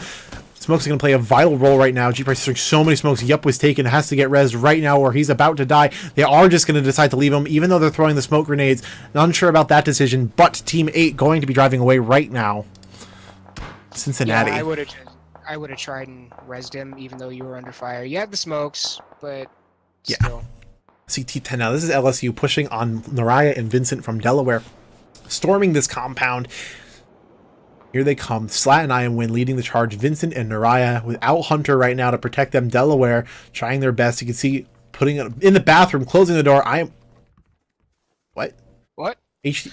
I think I am win attempted to close the door at the same time. Oh, yeah. Okay. Vincent's going to go down those. HD Beast gets the easy frag. Naraya holding the little tool shacker right there. And, did they not? They don't know. They must know where Naraya is, sort of. Well, wait, did they just throw a nade in at her? They did. Blew the door off, though. She's going to take some shots at I Am Win. Down. and finished. Is Naraya Slat trying Nikki gonna go down though? Yep. She managed to get one though. She take out I am win. Oh no, the circle! What the heck? This Man, leaving West Virginia out, leaving Oregon out, leaving is that SIUE down there out? Mhm. Right. I didn't know who that was. Looking at this is team 14. Looking at Irvine on the jet ski. OSU, the OSU crew, team number 4 in a rough spot. You see Culpeper from Georgia Southern hanging out behind a bridge pylon. Leviv on a Vince with the M4. And Shabu now trying his best maybe to get on land, hold an area. Teams are below and above the bridge. It's interesting. Meanwhile, Shabu hanging out on that skidoo there and just taking some pot shots at Ohio State. He was just kind of sitting there in the water. Yeah. Fiend Ninja and Age of Defeat knocking out Fiend Ninja. Knocking out Fake Prax, Age of Defeat refragging on Fiend Ninja and finishing him JB from West Virginia onto Salsa with the M16. Now looking at Zamo on shots to Mr. Red Sky from Georgia Southern, who's going to go behind the pylon, not able to connect with those final shots that he needed. I think Ole Miss just died. Yeah, Mississippi State taking out their sister school. Ole Miss dying to Mississippi State. 8D on Griff from Liberty. Chancery onto Mr. Red Sky. Iron Tank got onto the Mighty Derb with a Car 98K headshot. Me, Chuck D, Mighty Derb with the M4. JB on the Leviv. It's Me, Chuck D onto Barumski. Jwa finishing off Barumski. JB knocking out Me, Chuck D, Hate D. Finally getting Griff from Liberty University. Marku knocking out Curly 103 with the Mini 14. Chancery knocking out Classified 3 with the M16. Jwa knocking out JB with the M4. And Jwa finally finishing him off. I Zamo. think that's it for West Virginia then? I think so. It's OSU now in a Storm's compound where CSM is holding. Looking at Trump right now. Going to go on to Zamo in the corner. They're going to trade. Zamo, Chancery holding their own. Zamo down in an interesting spot to give intel to the rest of CSM as Fiasco and Chancery push. Zamo going to go ahead and get res here. Semicolon attempts the res behind the building. Chancery going to get the res onto Trump down that hill. Chancery and Fiasco are super low right now. Going to both go for the first aid, but CSM is in a strong spot, actually. What an interesting circle. Interesting isn't exactly how I'd put it. Chaotic is how I'd put it. I think we both used two different words to mean the same thing, to be honest with you. Yeah. Interesting, chaotic. Chaotic is interesting. So on and so forth. But this circle, not something I've seen terribly too much, being the northwest corner of military. OSU kind of spreading out. I think this is the best strategy that they can do right now, is spread out along, try and get intel on where CSM is, then get a pick and push on that. But they are outside, and you're going to see the shots being fired. Chancery going to go down to a little bit of HP. Fiasco as well. Against these guys, pretty low. And they're getting shot at now on the under the bridge. Marku from UC Irvine with a good angle. And meeting up with his team, who comes out under the bridge. Culpeper right behind them, though. In the water. This is a very interesting. There's not a whole lot of cover. There's not a whole lot of buildings that are about to be in. You can see Team 11, Colorado School of Mines, is the only one holding a building that's going to be in the next zone. Everything else is going to be open plain, beach, or bridge. So, man, you take your pick. Not something you necessarily really want to be. But making the best of a bad situation is what differentiates the good PUBG teams from the best. And we're going to see how these teams decide that they want to tackle this. West Virginia is out. West Virginia is out. I mean, just such... Wow. I have no idea how this is going to shake up again at the end of this game, especially given the fact that Texas Austin was the first team to die. So I think it's going to end up bringing everybody a lot closer together. I think that's going to be, that's going to give a lot of teams more hope and more leeway to work with as we go into the final games, or the third game. Looking at Weffels from RIT, who's going to go down. Freevan as well. They're still alive. He has no health, but he's able to pull off that first aid, go for the second first aid, but going to go out right there. as There it is. as Oregon finishes them off. Oregon now switching over to engage Mississippi State, Sino, and Jason Tomasi. Here come that frag grenade. That's a little bit of an ambitious frag grenade. Is it going to be close? It is! What a nade! Wow! XPFC getting that nade, but what a nade onto Sino. Kobe. Great stuff from San Diego. Yeah, really. What a fantastic. That's definitely got to be like in the top 5 nades we've seen this season. That's a really, really solid frag. Fiasco finishing off Croce. But, man. Look at now. OSU has... Oh, Fiasco! What another frag grenade! Semicolon! Wow. Two of them! Two of them! Slap, slap! He's gonna go down. Do you mean whap whap? No, I don't. No. Not this time. Those are some nice frag grenades coming out. XPFC getting HD Beast with an SKS headshot. And you can see, I would say, San Diego's in a really good spot right now to win. They have 4 players, high ground, know where LSU is. I could probably take a guess as to where Georgia Southern is, and they know about the compound. Oh, XPFC. Oh, they see him down by... Oh, 2 body shots. Trying to you hit. see Irvine just getting tunnel visioned in down there. Mm-hmm. In San Diego, with a... Oh, wow, that zone, though! Oh, my gosh. Yeah, I mean, that is a zone. What? Mm-hmm. Kind of a ridiculous zone. This zone has been really weird. So, it's been... Ever since it swung south on a military island, it's just been swinging farther and farther north ever since. Mm-hmm. Which is interesting. It's not like it wants to go back on the mainland, but it can't. Yeah. Looking at semicolon You know now. what would be really hilarious? A bridge circle. Yeah, because the height is awesome, and here comes the engagement that's going to probably determine the last few remaining members. Flash looking on Chancery, and Terrence finishing him off. Going to get the refrag. Looking at Trump now. He's going to go down a little bit. Almost. That's going to be it. He goes down as well.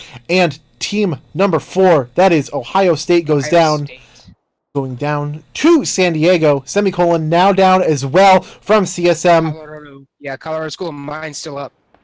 And all 4 players from San Diego still alive right now. Shabu getting its Culpepper with the Scar L. That's going to be it for Georgia Southern. Proximus Blackfin from LSU getting Marky with the M416. See those frags over here as he with the 4 No, Georgia Southern's still alive. They have Legolas. Oh, Legolas is still alive. That's right. He's in the center of the zone. Oh my gosh. I forgot. And Terrence. Pushing up. He's just kind of hanging out there. Just like, Yeah. hey, you guys keep fighting. It's exactly what you... Down here under the bridge. Semicolon going to get finished off as Zamo tries to get an angle onto XPFC, but he's going to get shot and push around back now as San Diego just keeps holding ground against N Terrence, who's going to be right outside. Just missed it as Zamo going to be a little bit too late on the repeat, and N Terrence going to finish him off. Look at Legolas's position, man. That's exactly what you want to do. Yeah. Yep. That's The only thing that can make that better right now would be to remove his backpack. he could. And, some of you Yeah. might think I'm crazy by saying that, but no, that's actually a very common strategy. Is he running the double M4? Yep. Yep. Yeah. All right. You know, you can have Yeah. you have like a vertical grip and a 4 times on one, like an angle, and a red dot on the other. You know. Yeah. Quick draw and extended mag, or both have a, it's like that. He got caught out there, so San Diego knows where he is, and it's going to be rough. He just has to hope that XPFC... Oh, wrong pillar! Oh, there's the movement. Oh, hello, right there.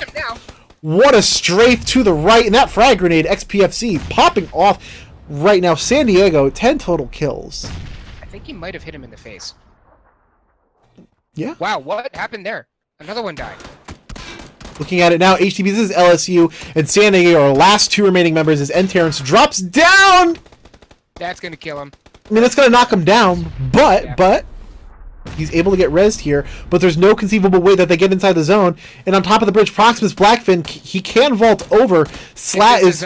This is a bridge zone, holy crap. This is, yikes, this is pretty hysterical, I'm not going to lie. This is so cool to see a vertical zone like this, and both teams playing like it. I don't, if they want to get off a bridge to get down there and fight, they got to do it now. And they got to go outside. Slat is doing it. Mm-hmm. Yep. HDB Slat from LSU are Because on they know top. if they drop off the bridge, they'll die instantly. So it's like, I don't know. I think it comes down to meds here. Yeah, it's gonna come down to meds almost certainly, unless Slat can really knock some. Oh, Ooh, HD Beast onto, or somebody, Slat, I think, onto I think it was XPFC. Slat, yeah, has the angle. Here comes the is underhanded 3v. nade. Ooh, that could be a good bounce on the end here and see the punch. He heard it. He heard it, but I think he would have gone down there if that nade, Yeah, that would have been on target. yeah. Zone is actually crazy, though. It's a 3v3. Slat. They're actually just gonna do this. Wait, this is actually happening. This is actually happening. Yeah. Oh my gosh. You know, All right. it's meds. Get ready, everybody. It's We're just gonna get to sit here and watch. I hope you guys like watching people drink energy drinks and painkillers, because I think this is what it's going to be going down to right now. Is not who wants to drop? No one's gonna drop. I They know that if they drop, they have a member die.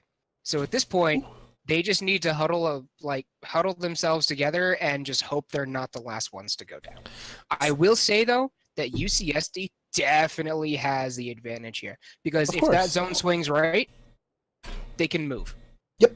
A lot easier than Louisiana State can. I don't know. This is insane. And I think Alright. something to come to mind and to think about is you have one person having all the meds, so you drop everything, right? Your ammo, Mhm. your nades, and you just have meds. You have all the first aids, all the boosters, and you literally just sit there in med. As soon as this Well, the next problem circle is starts to close. You can't get off 2 first aids. You can only get off 1 at that end circle. That's true, but you just have to be full boosted and just bandages even maybe. I think you can keep getting bandages Although off. Oh gosh. You this is can. so- Oh wow. You can get off.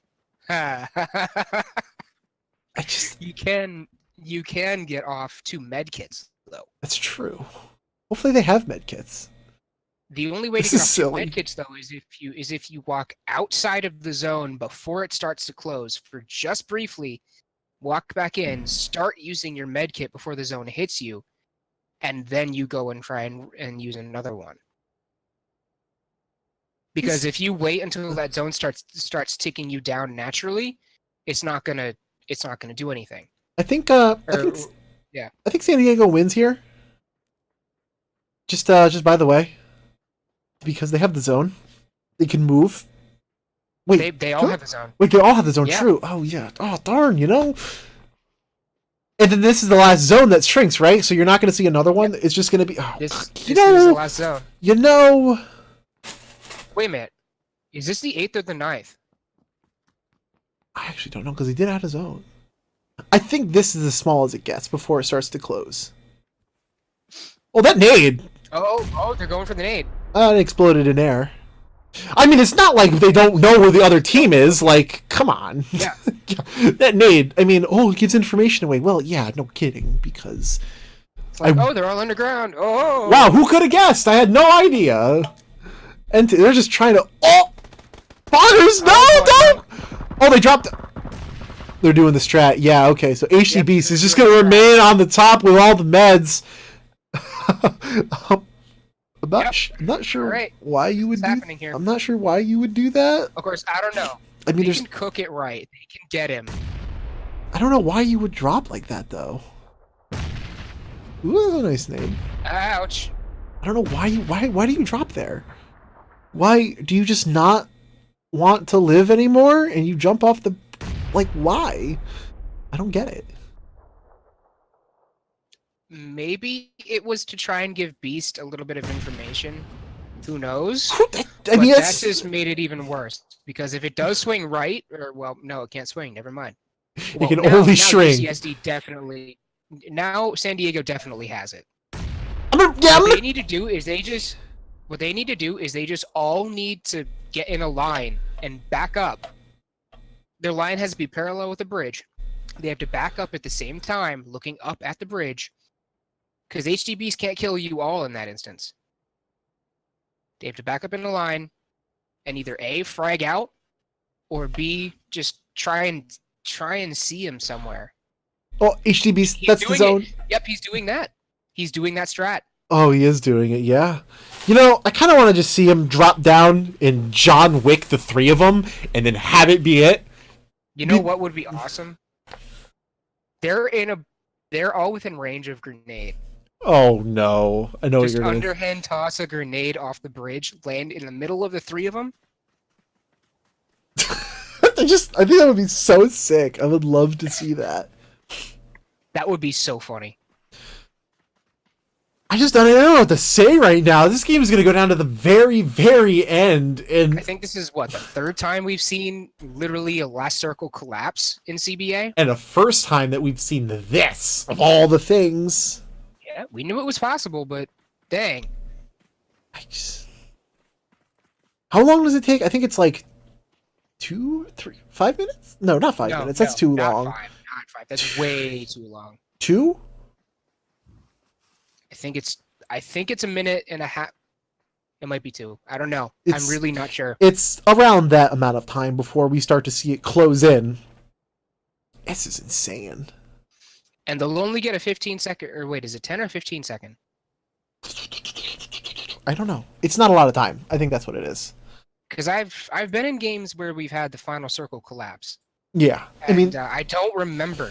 I know they changed it recently to be something different, so I'm not entirely sure right now, but it's literally don't the see- waiting game. I'm waiting for LSU to lose here. I mean, I don't see a scenario in which LSU doesn't die. realistically, San Diego has won this game already. They're just padding time.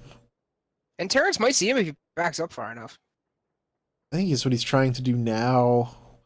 But no. It's just, No. no. You behind the pylon or the strut. I'm not a mechanical engineer. Whatever He you knows call where that. he is now, though. He knows that he's behind the strut, because otherwise he could almost certainly see him. And I think he knows that. I mean, Unless he's, like, really far back on the road. at this point, does it really matter where Beast is? No. Okay, here it is. It's moving. It's moving time, ladies and gentlemen. Time to crown your Okay. winners. San Diego, Pop that med kit right now. right now. If you got it, use it. Oh no. This is crazy! Come on! Right in the center, too. That did not close evenly. Wait, no, it didn't. I think San Diego still wins. Yeah. It was a little closer than I imagined it would be. But finally, So, ladies and gentlemen, yeah. oh my gosh. I mean, look at it that way. HD. Then San Diego doesn't get that extra kill. That's I true. guess. I know. They jumped off. Yeah. I mean, And if I'm correct, he didn't pop the med kit. I think he could have won. I think he waited. I think he did. But yeah, he waited way too long. What you need to do is you need to get that tick, pop all your boosts, and then time it so that you don't get all the way up before the medkit finishes, and then pop off the medkit. You'll be down pretty far by the time the medkit actually finishes, and then it'll get right back up, and then that's the way you win. You know, it's so funny because that's not a scenario that you practice. That's a scenario where you look up the answer on YouTube, and then if it ever comes down to it, you try and remember. Yeah, you have to remember that because you really have to. There's all right. Now I'm thinking about it. Okay, he wasn't in the center of the zone. If he moved closer to the center because it was still on the bridge a little bit, you could have. The funny part was that zone did not close evenly. It didn't. No, it closed really close to where he was, where HD Beast was. Yeah, And it closed, who better? swung north again. I think who better to give like your perspective on it than UCSD themselves, and we'll be bringing you them right now. It's a 50-50 because you don't know who ticks first. Quiet. San Diego, welcome Hello. to the stream, and congratulations on your win. Thank you, question mark? You're welcome. Yeah, Question mark. So, all right, I gotta ask, what was that like? Because that's the first time I think I've ever seen that in CBA. What was that like? So I don't know Stressful. if people really know, but it doesn't go to the center of the circle. Like No. the very last one, it doesn't go directly center. It focuses in on a random point. So we're just like watch the blue, see where it goes, and pray to Jesus. Yeah, we were just talking about it on stream. We said that's not one of those things that you practice. That's just one of those things where it's like you look up the answer on YouTube and then you try and remember it when it comes up. Yeah. Yeah. Yeah. Our strategy was basically like if the circle was outside of the bridge, like if it didn't pop on the bridge, I was gonna try to stay in the center and heal, and the other two were gonna watch for him to jump down and shoot him. But it ended up on the bridge, so it was That's basically so like unlucky, dude. yeah, He it was actually had a lucky for us. chance. He had definitely he had the same amount of chances as us to win. But Yeah, he let yeah, it he go. really did. The odds of Yeah. it landing it on the bridge with him is so unlucky too. And oh man, like both teams, would have been equally sad of the outcome. We both fragged out. Yeah. I think we killed 1/6 server and they killed 1/6. So Yeah. we were both ready for that, that little cherry on the top first place victory. I'm still confused at why they dropped the two guys down behind us. Yeah. and especially because they Wait, landed we right like were- in the same spot. We were assumed they were gonna confused drop about all that, too. three. Yeah, like, okay, so in chat, I'm hearing it was memes. I think it's for okay. That's my chat reaction.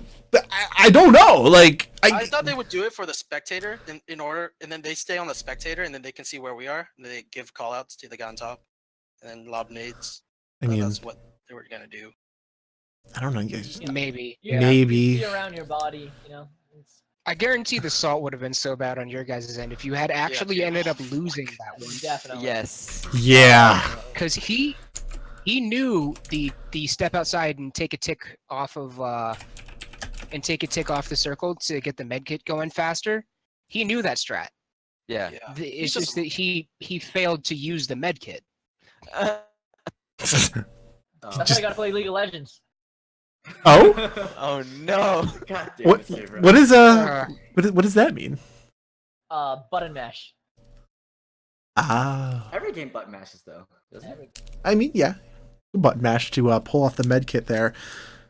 But other than that, just wild freaking finish. How do you think the rest of the game played into your guys' success? I guess leading up to that point. We dropped No one, Millie. no one got Millie, We and we got the we- circle for like. we were just 8% watching the game. corn cob in the bottom left, and we were like, there's one squad, and then that squad didn't even land Millie. They went They Novo. went Novo. Yeah. And the circles after circle, we were just like moved our way inch by inch, and there was one point where the circle was like, okay, you're gonna get screwed by a circle, but we're like, all right, this hill, like we were watching that hill for We so we long, slow like pushed this every is gonna be- hill. that hill is actually so OP. There's a little like crater on top of that hill, and a lot of teams play that. So I was always really worried, but we just drove our cars in there, and then from there on we were just bulldozing our way. Really, the fights right after that were what won us the game. The fight after we passed that hill, and the fight after we got to the houses next to the bridge.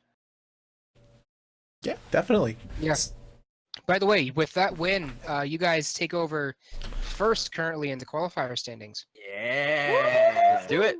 Yeah. Well, hopefully we You get then another one. Ohio State, then UC Irvine. All right. Hey, Irvine. Zot, Shout out to zot, Irvine. gentlemen. Ew. No, get out of here. All right. Zot, So, zot. Disgusting. how far did Texas fall? Texas fell to 5th. Oof. Ow. Yeah, they didn't get a Oh. single point that game, so First team to get knocked out. Mhm. Yeah. All right. So do we go back now, or?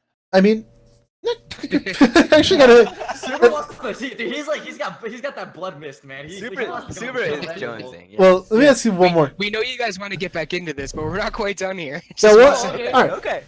So I haven't had you guys in before. So how's the season gone so far for you guys? I think this is the first time I've had Alright. San Diego I in. I definitely have something to say about this season. Okay. Alright. After we lost, after in the season where we lost basically like our CS:GO guys, Collegiate, Royal, and Our god. oh, Terrence is still here with us. So, but yeah, and then also Edict. Edict left in the middle of the season because he didn't like the game anymore.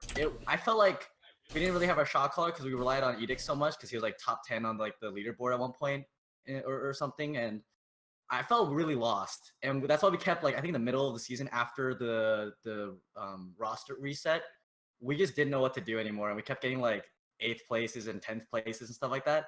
So we practiced really hard to change the way we played the game and figure out how we want to continue. And I think it's been working really well for us. I know the last game of the regular season, we got like 4th place with a decent amount of kills.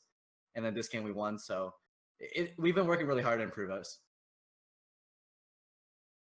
And it shows. I think you guys, kind of showed that last game. High frag count and just general really good play. But you guys, I know you guys are itching to get back. So I will let you guys go. Thank you for coming on, sharing your thoughts about one of the most insane games of CBA I think any of us have seen in recent history. So thanks, guys. Thank you. Thanks for the interview. Thank you for having us. Go Dragons. Go Tritons. Go Tritons. Ladies and gentlemen, we will be bringing you game number 2 very shortly. As we just wait all the teams to get ready. They are in lobby, just a waiting game. Very, very interesting game number 2. Going into game 3, I don't even know what the heck to expect. Like at Yeah, this no, point. really. Like, Yeah. you have your first, I don't know. Like, I really don't know what to say. The first game, I was like, okay, maybe. You see, you got one or two, these teams maybe. Now, I mean, you go ahead and read off the standings one more time, but they're just all sorts of messed up after game 1. Yeah, and the full standings are as follows. UCSD in first with 61. Ohio State in second with 59. Third, UC Irvine with 56. Then Louisiana State with 54. Then UT Austin with 50, tied with Georgia Southern for 50. Then University of Oregon with 35. Colorado School of Mines with 31. Virginia Commonwealth with 28, tied with Rochester Institute of Technology for 28. Then Ole Miss in 11th with 26. Southern Illinois University Edwardsville is our last one in right now with 24. First one out in 13th is West Virginia with 23. Then Mississippi State with 18. University of Cincinnati with 15. Liberty University with 12. UConn with 4. And University of Delaware with 2. Interesting. That whole top half is so strewn about. I don't even know what's going to happen. I really don't. I mean, the top 6 are all within 11 points of each other. That's super 100% doable. Absolutely 100% doable. That's a game. Yeah, that's one game. That's one game or less. Yeah, that's 11 kills. It's a lot of kills, but that implies you get last place. So literally any placement above 14th will get you there. Yeah. So yeah. I'm looking forward to it. I think this is going to be a great game. Game number 3, which is really just going to shake things up. Mm-hmm. Yeah, So, Yeah. I'm just that's all we can say is yeah. Yeah, because I don't know. I wish I knew, and I wish I could give you guys more information about, this game coming up, but I can't. I don't know. But I think it's going to be really cool either way. I am at the point where if you asked me to, give a prediction, I'd be like, no. Yeah, the answer is no. I really... No. My answer to you is no. Yeah, no. There's literally nothing I can say because, again, you're at the beginning of a series or the relative. We're approaching the middle game with game number 3. This is our middle game, our third game right now. So, who knows? With 11 points in the top 6, and that's your delta. 1 and 6 is 11 points. That's it. Come on. Who can tell? But again, it's all playing path dependent. It's all about momentum and going into this game. I think that's something that we want to make sure. I want to make a note of again. I haven't talked about it in a little bit, but momentum is something huge that a lot of these teams need to play off of. And San Diego has a lot of momentum going into game number 3. Texas Austin a little deflated, but they're not out of it. They're in 5th place still, and again, this is still playoffs. Let me remind you. I wouldn't predict I wouldn't predict Texas Austin falling out of this at all. No. Honestly, because you only need to get top 12 in this to move on. Yeah, and that's the important part I want to mention here is that there's no bonus for getting on the top, like 1, 2, 3. It doesn't matter too much. It matters if you get 12 and higher. That's it. Yeah. If your placement at the end of tomorrow is 12th or higher, you're in playoffs. If it's not, you're not. Yeah, and then it's not like your placement matters at all in playoffs either because just everything gets wiped. Everything gets and then you're right back to zero. Right back to zero, where all these teams are competing again. Keep in mind, the teams we don't have playing tonight who are already in the finals are Arizona State, University of Washington, UC Riverside, University of Illinois at Urbana-Champaign, UTK, and UTSA. Yeah, so top 12 from this will be meeting those 6 in the finals next weekend in our 7-game series. Mm-hmm.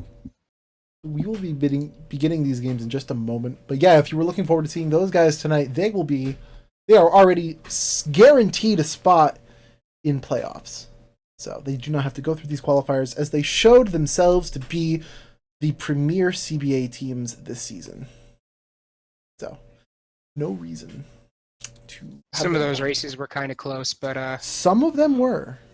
Yeah. And I think all of them are going to... all the races were close, but the best teams, I think, even in 3rd or 4th place, are probably going to end up anyway going to playoffs. So I don't doubt it. Yeah. That we'll see even some of those close, the teams that were racing towards the end, they're going to get in playoffs, I imagine. Yeah. And honestly, even though currently West Virginia is our first team out, and they placed 3rd in the Emerald Division this season. Yeah? I honestly don't expect them to be out of playoffs. I expect them to pick it back up these next 3 games and make their way back in, but they've just been kind of getting killed by the circle here, to be honest. They got it was on the entire other side of the circle for them almost every time, both of these games. Oof, that maybe we can see the plane path a little bit early there. Now that is a spicy plane path. You saw that looking all the way on the east, south to east. I don't even want to say south to north because that veers super far diagonally, and that's close. I don't want to say it's a bad plane path. I want to say it's a plane path that limits your options. So I guess that's a bad plane path. You can see it cutting over Milta Power. But I don't know what to think about that circle. Yeah. I think a lot of teams are going to be dropping towards the Novo area or long dropping to Pachinki, and I hate the fact that I have to say long drop to Pachinki. Yeah, that's kind of... You don't see that. Yeah. You don't see that This is definitely going to be an awkward plane path. Yep. And I think it's super cool coming into game number 3 because, again, everything's going to be shaken up. Everything's on the line still for all these teams in their positioning. I guess their seeding, I guess, is what really matters. Mm-hmm. This is what these teams are fighting for at this point is their seed. But I think literally winning one game is enough to guarantee your spot in playoffs at this point with a substantial amount of kills because it's very unlikely that you drop that far behind. Yeah. Yeah. So. And here we go with the critically awkward plane path. Yeah, look at that. I don't know what to say. I don't. Well, I know that the entire west side of the map is pretty much off limits. I would love to see this is the plane path where you get a nice northwest circle. Already Sarky. dropping. Oh yeah. Are they gonna try to drop Prim? Maybe. I want to say it's a military drop.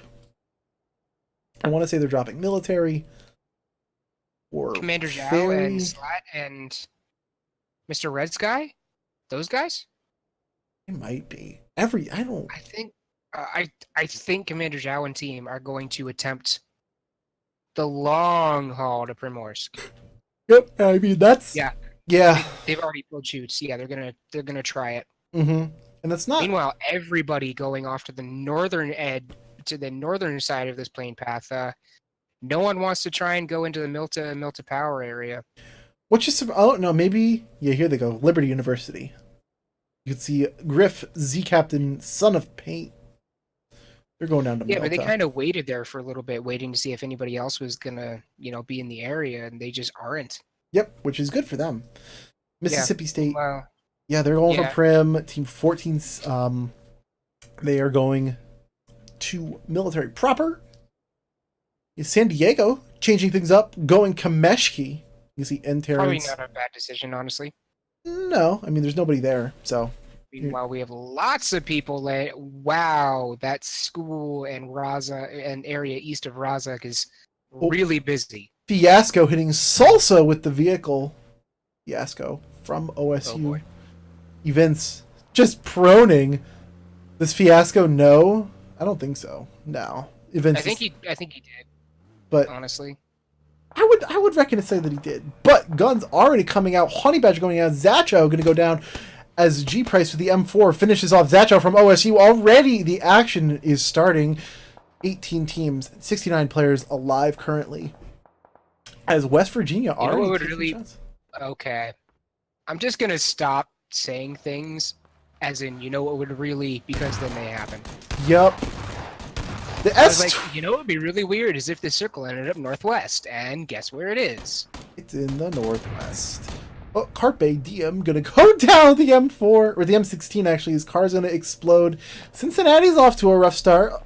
Ohio's off to a rough Yeah. start, I believe. Or no, Yeah, Tulsa. Ohio State's off to a rough start. Cincinnati's off to a rough start. Maxer's gonna try and clean up this hill.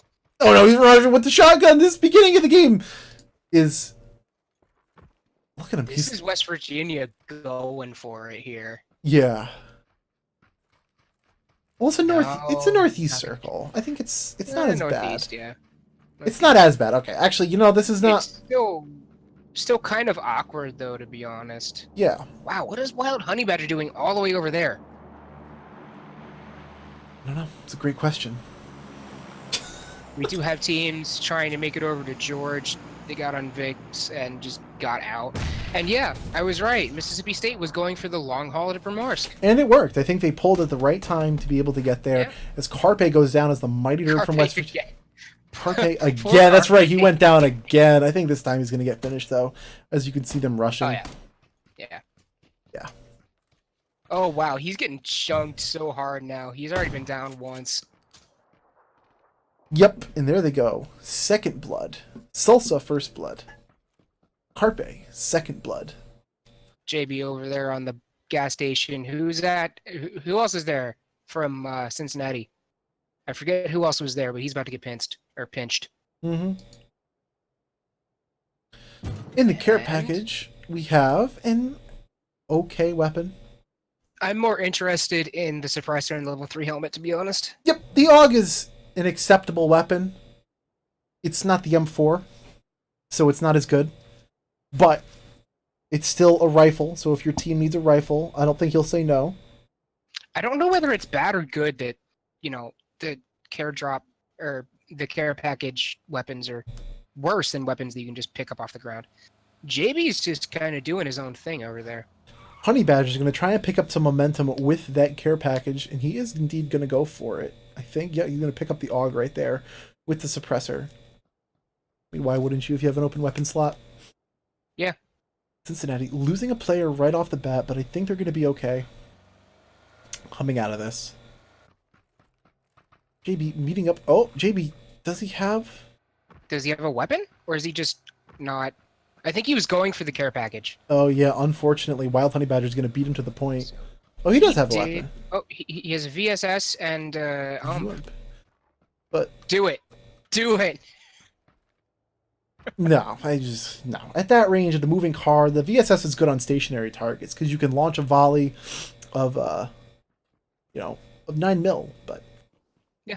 Actually, JB choosing to go for that care package would not be a bad idea on his part right now anyway. He doesn't know that he didn't have, a secondary weapon. yeah. So he's like, oh, hey, he probably dropped his other weapon there for that weapon that was in the crate.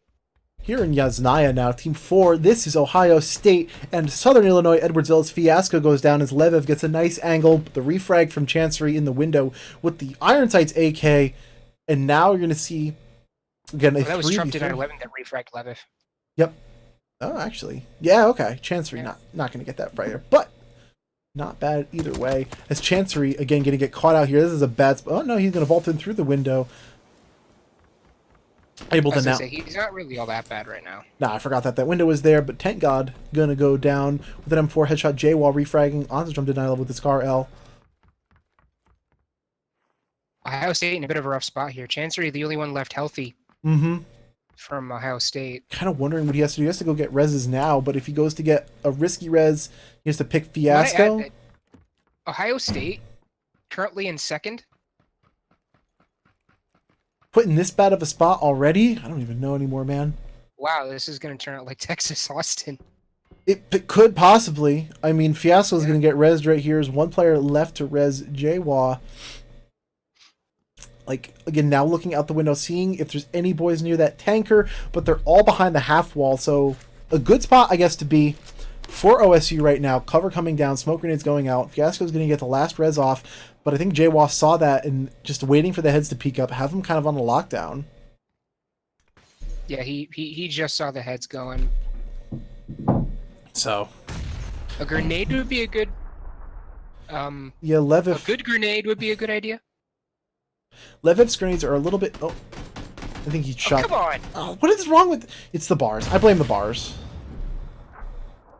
I think. Meanwhile, I bet his team is just like, just stop. Just please. Just stop. Just stop. These nades are too much for me to handle. The Wizards Tower the last game. So. Whether they're good or bad, they're just too much. Too much indeed. And again, OSU coming out of this, only losing one player so far. They still have 3. SIUE has all 4. You know. Now waiting to see, I guess, how this engagement ends up, how OSU decides to play this. I think slow is the first word that comes to mind. Opportunistic is the second word that comes to mind. Looking at this opportunity, Jaywall, it's not a headshot, so it's not enough to put him down or even get him close, but Chancery going to give his position away, keep holding that angle through the door, through the window, but going to get spotted out as they have to get out of here. You can see he doesn't have a helmet right in front of him. Chancery has a level 2 helmet, going to pick up a level 1 though on the way out. Hopping over the wall and just trying their best to get out of here now. Yeah, and I think they're going to get out of here. You're going to hear the shots. They've definitely been spotted, but... Yeah. Oh, they do have a UAS, too. Okay, so they do have a way out of here. I thought he was going to hit Chancery, to be honest. Yeah, and there they go. I mean, I would have seen stranger things. Yeah. This is West Virginia and Delaware now. Delaware with a roasting 2 points. Did JB die? Or is he still just off doing his own thing? I think he's off doing his own thing. We haven't seen him go down yet. This Maxer going to get caught out a little bit, spraying him down. Nate Hunter with a nice... And he got him. Nice AK spray down. Switching over to Barumsky from West Virginia, who is going to go down. Hunter taking hit. The M4. Hunter with the crossbow. C-Jack going to go for the res here. Vincent. And save lives. Yep. Pans indeed save lives. Naraya going to go for the flank around, regrouping with Vincent. And they're going to try.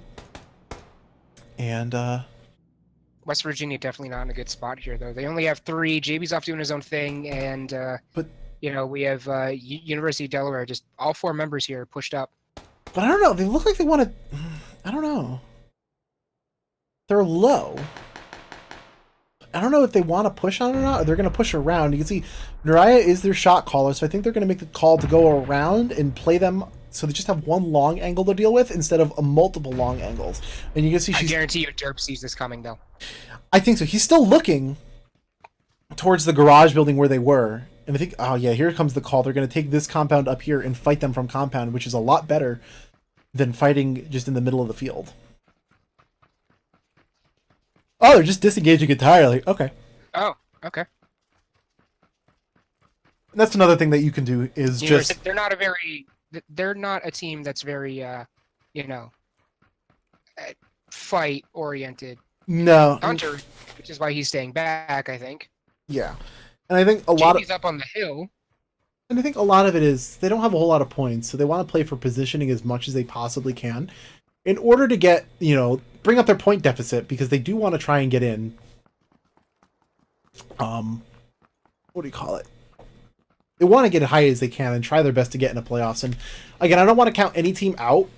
Chubba Bubba getting knockout in the 9-11 right there from OSU. I think it's too early to start counting teams out. It really is. And Maybe after this game we can count a couple teams out, but anyone who's Maybe. close to 12th we can't count out. maybe. I don't want to say anything for certain. Yeah, that is still a big if. Yeah, so just, I thought the circle would be a little bit more interesting than it was, or given the plane path. But is because it was partially inside the plane. The circles that lends itself to a very, very, very intense late game, especially if we have a circle swing north or south, like really hard. yeah, And it looks like it did swing south a little bit, just given what we can see right now. yeah, and I mean, now taking a look, you have still Delaware again moving over into just a position north of the bridge, and the circle swings back down onto SIUE, who's still holding Yasnaya. That's a pretty central circle, I would say. I don't see anything terribly too crazy going on right here.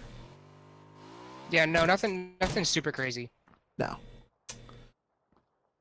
This is DeGrotto from Texas Austin, currently 5th place in the standings.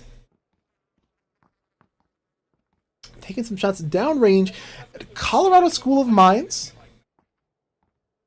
Downrange at the compound to their southwest west. Another team. It's a very passive game, and the next circle really doesn't lend itself well to a whole lot of engagements. You have a lot of teams that are, again, they're comfortably in the zone, so they have no reason to engage with other teams unless they get rushed, which I don't think they will, especially given just the way that this game plays. Although Age of Defeat on Griffin Z Captain, finishing him off with the M416, a great spray down in the car onto Liberty University. They're going to lose 2 members right off the bat. Son of Paint! Was super low as well. What a nice shot. Almost going to go down as Ole Miss.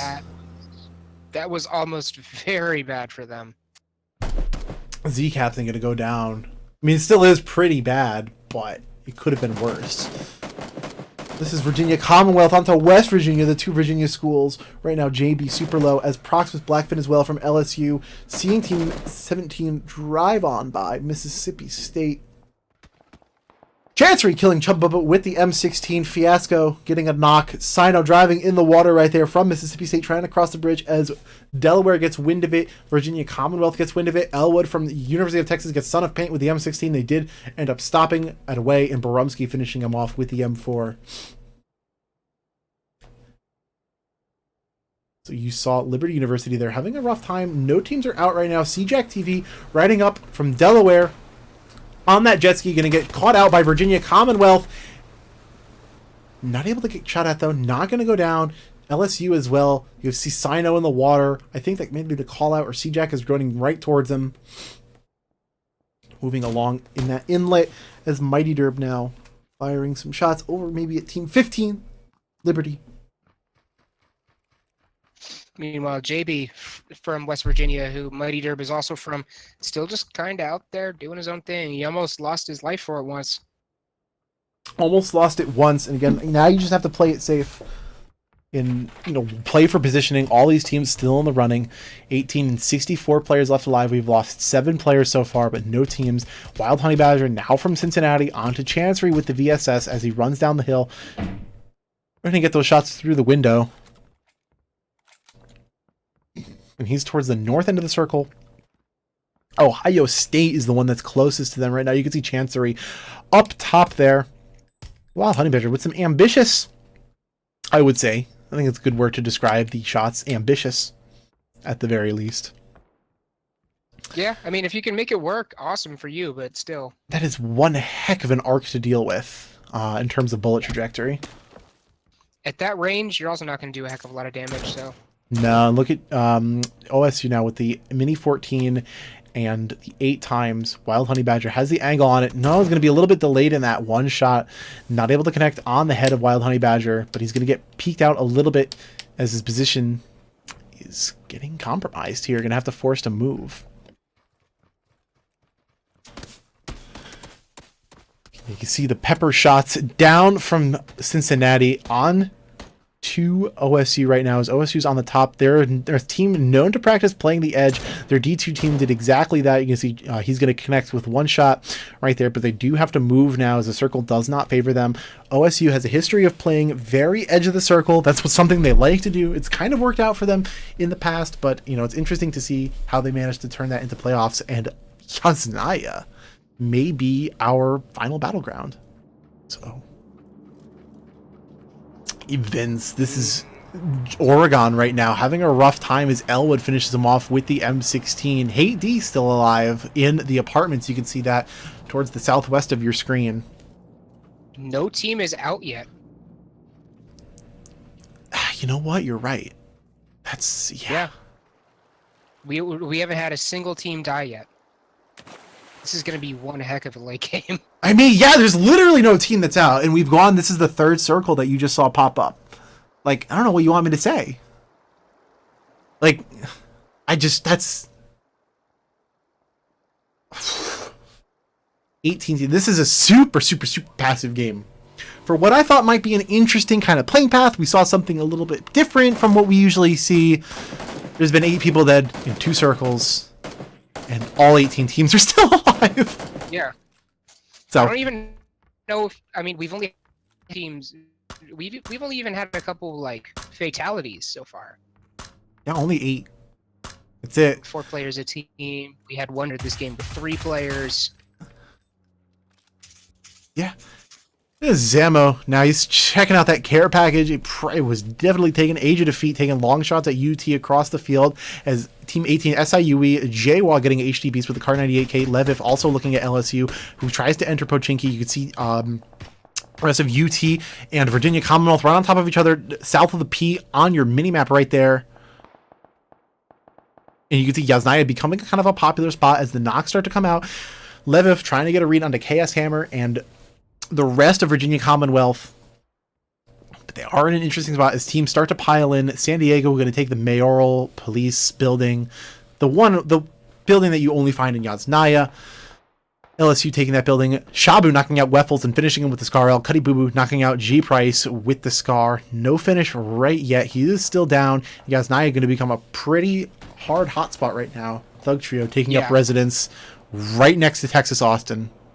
Literally on top of him. Are taking out Strobo. Strobo dying is 1 team down. Finally. There they go. 1 team down.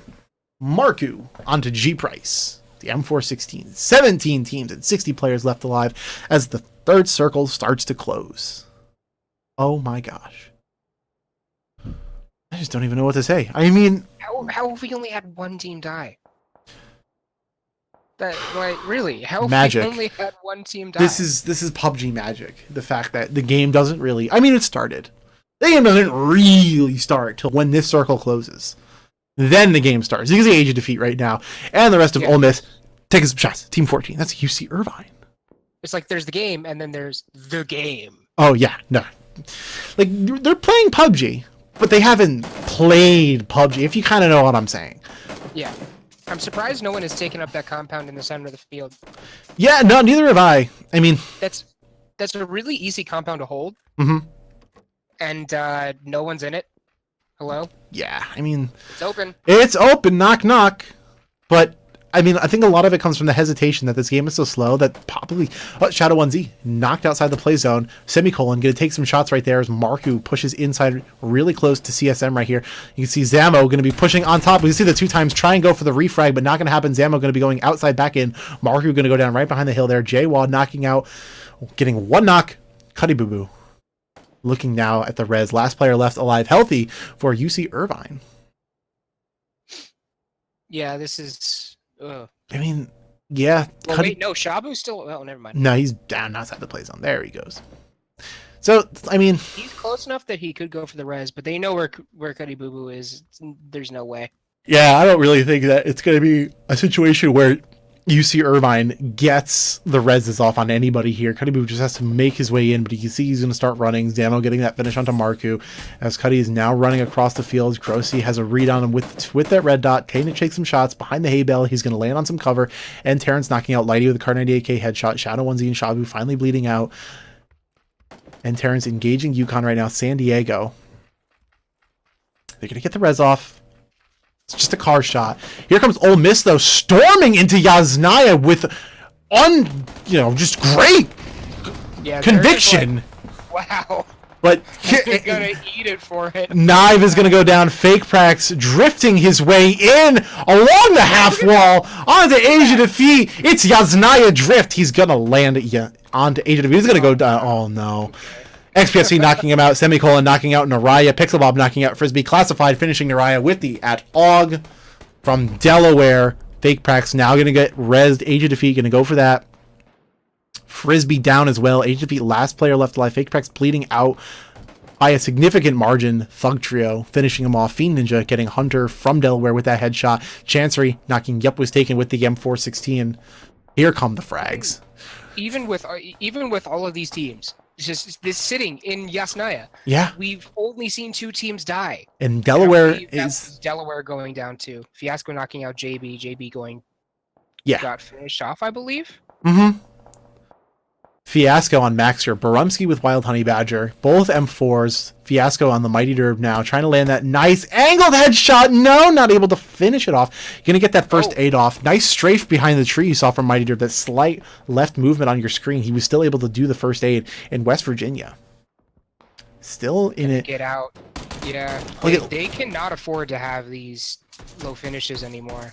Cooped an RIT going to go down in 15th as Captain AZ knocks out XPFC. Sino getting Zamo with the M16.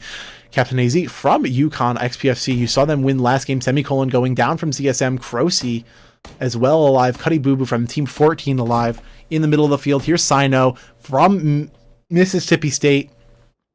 Looking at you as the hay bale. See the smokes on a Crosy right there. Oh, but he's not actually in the smokes. He's just outside on the hay bale. And Sino took advantage of that, trying to land those pot shots as he peeks. But interesting. 41 in 14 teams. We've seen 4 teams. Lighty knocking out N Terrence with the Car 98K headshot. Yukon fragging out on the winning team last time. Finally, Captain AZ looking like he may go down here as he's very, very low. He's going to get a nice angle. Go behind the shipping crate right there. Gritjay going to be flanking from the rear, holding the rear as Ali and Lighty make an aggressive stance on the office building, mayor building, whatever you want to call it. This building's only found in Yaz. But here they come. Ali D's.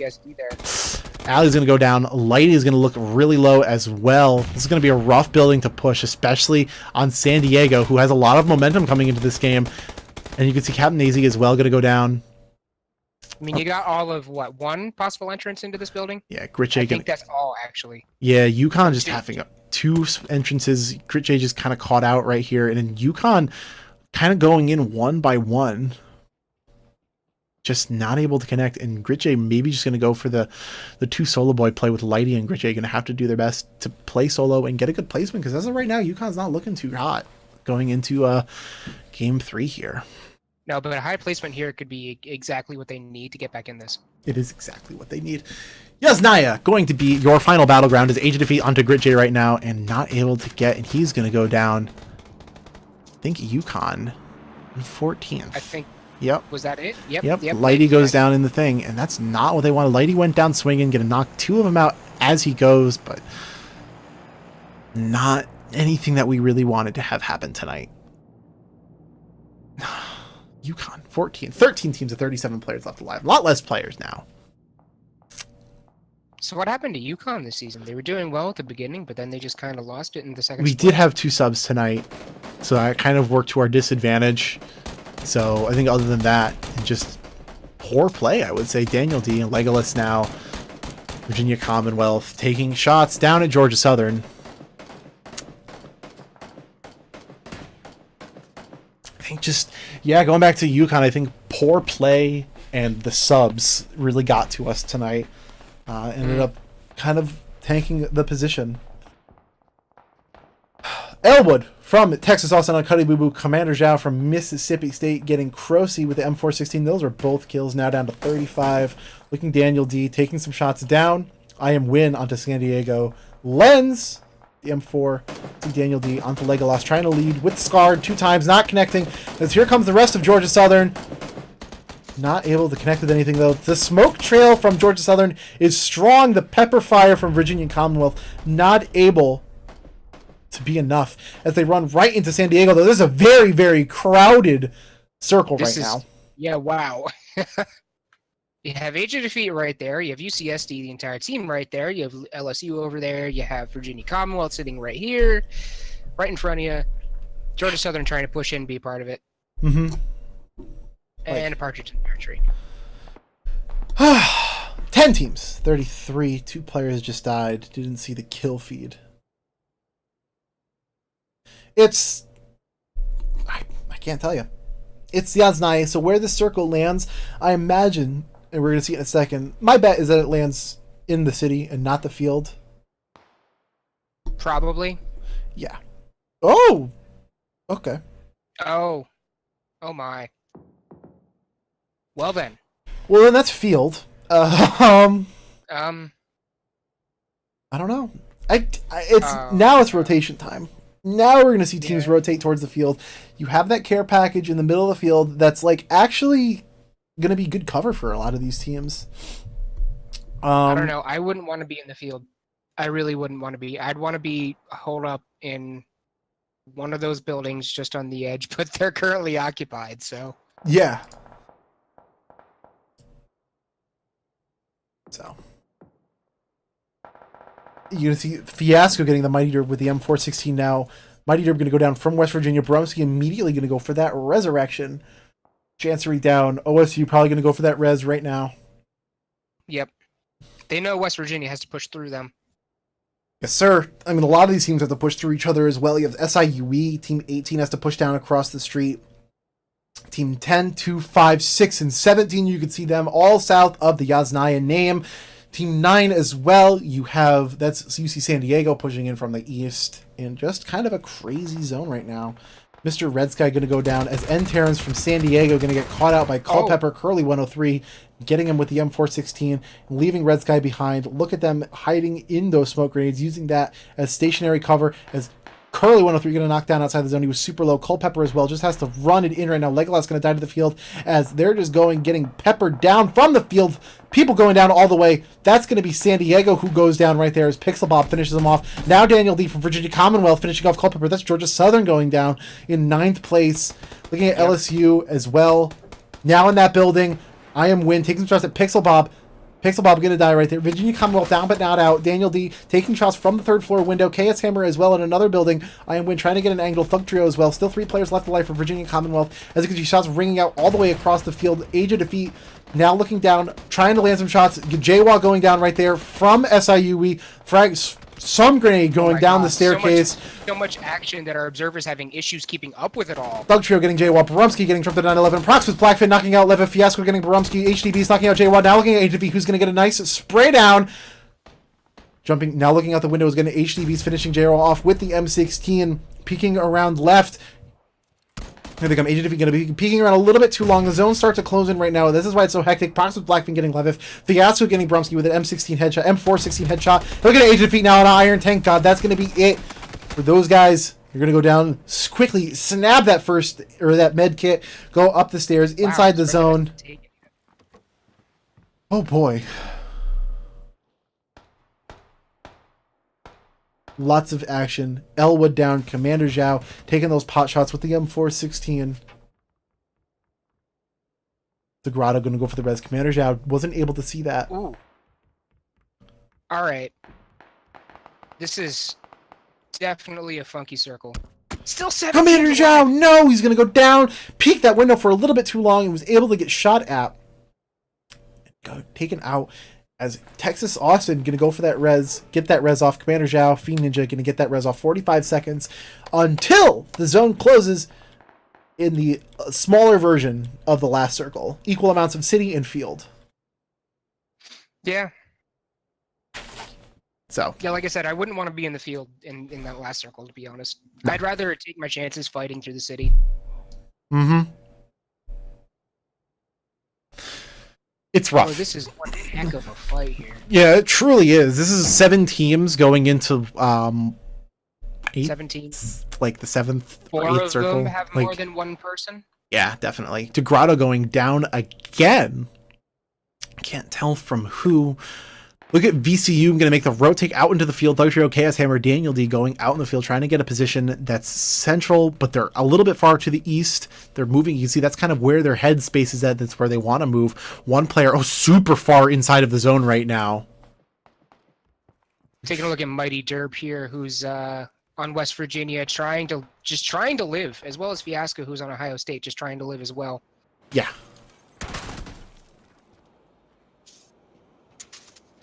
Age of Defeat again. This is Ole Miss looking now. See Slat trying to get that shot off, but he's going to get almost refragged. Age of Defeat finishing him off, but that circle going to hit the chunk. That's going to be it. Ole Miss finally going to go down.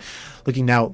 EMP Captain going to get finished off as Thug Trio pushes his building. Daniel D going to provide support. Thug Trio going to get refragged from Texas Austin. Iron Wind down as well. Proximus Flakfin getting stuck outside the zone. Has the vault off the window. Trying to run inside the zone as best as he can. He's going to run it right into Daniel D, who's holding that compound. Thug Trio down. Still down. Iron Wind down. He's actually going to get rezzed right there against all odds. Chaos Hammer from VCU. Still 6 teams. 15 players left alive as the zone begins to close. This is what happens when you have this kind of That city wasn't zone. taken? No one took that. That's an AUG at the end of the game, but Chaos Hammer immediately... He didn't see Derb. He didn't see Derb, but Chaos Hammer's not dead yet. He's going to be able to get this first 8 off, and Mighty Derb's not going to push that. I wouldn't. Like, oof. I don't know. This is crazy right now. Daniel D. Thug Trio down right now. Chaos Hammer, last surviving member for Virginia Commonwealth, as I Am Win finishes off Daniel D. Thug Trio. Probably going to bleed out right here. DeGrotto, Elwood, and Nanu from Texas Austin holding this building. Slat, Proxus, Blackfin, LSU.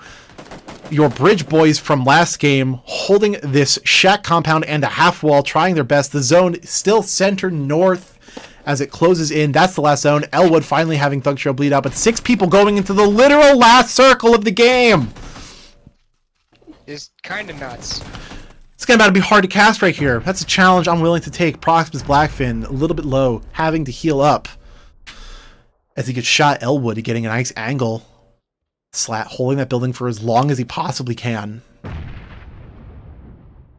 5 teams now. 12 alive. Who died? I can't tell you. We'll figure it out at the end of the game. They came in 6th place. Fiasco died. I think Fiasco. Yeah, OSU getting in 6th place. It's rough. It's a rough circle. Mighty Derb. Solo boys left.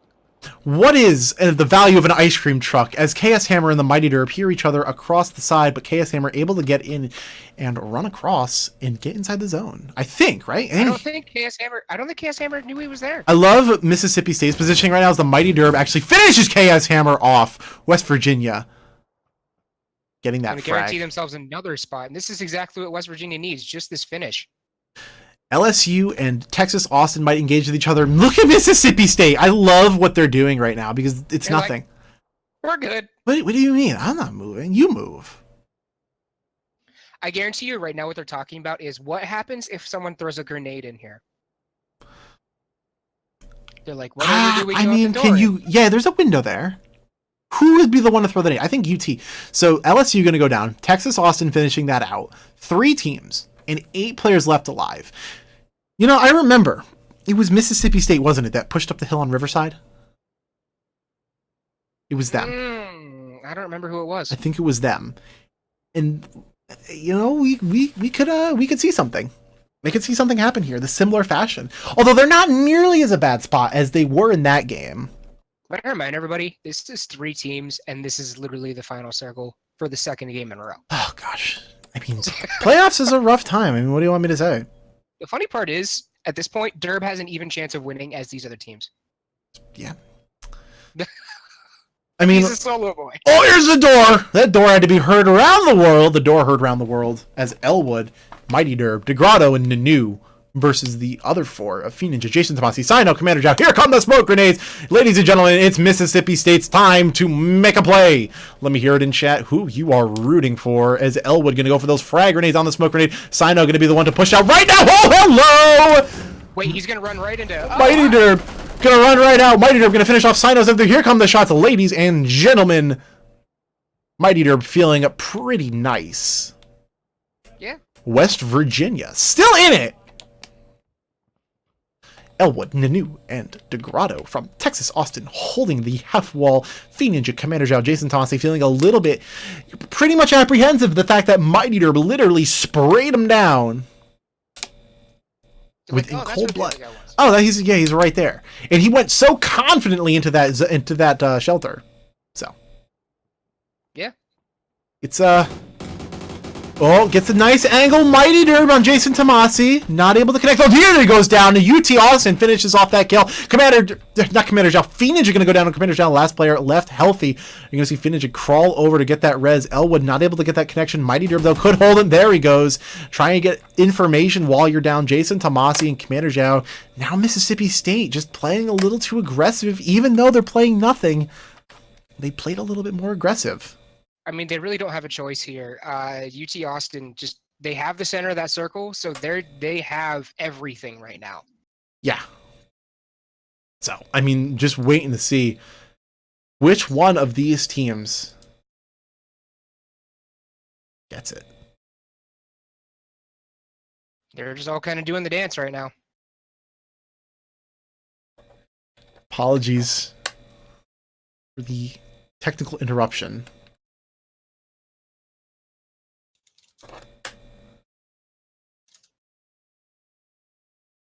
Oh no.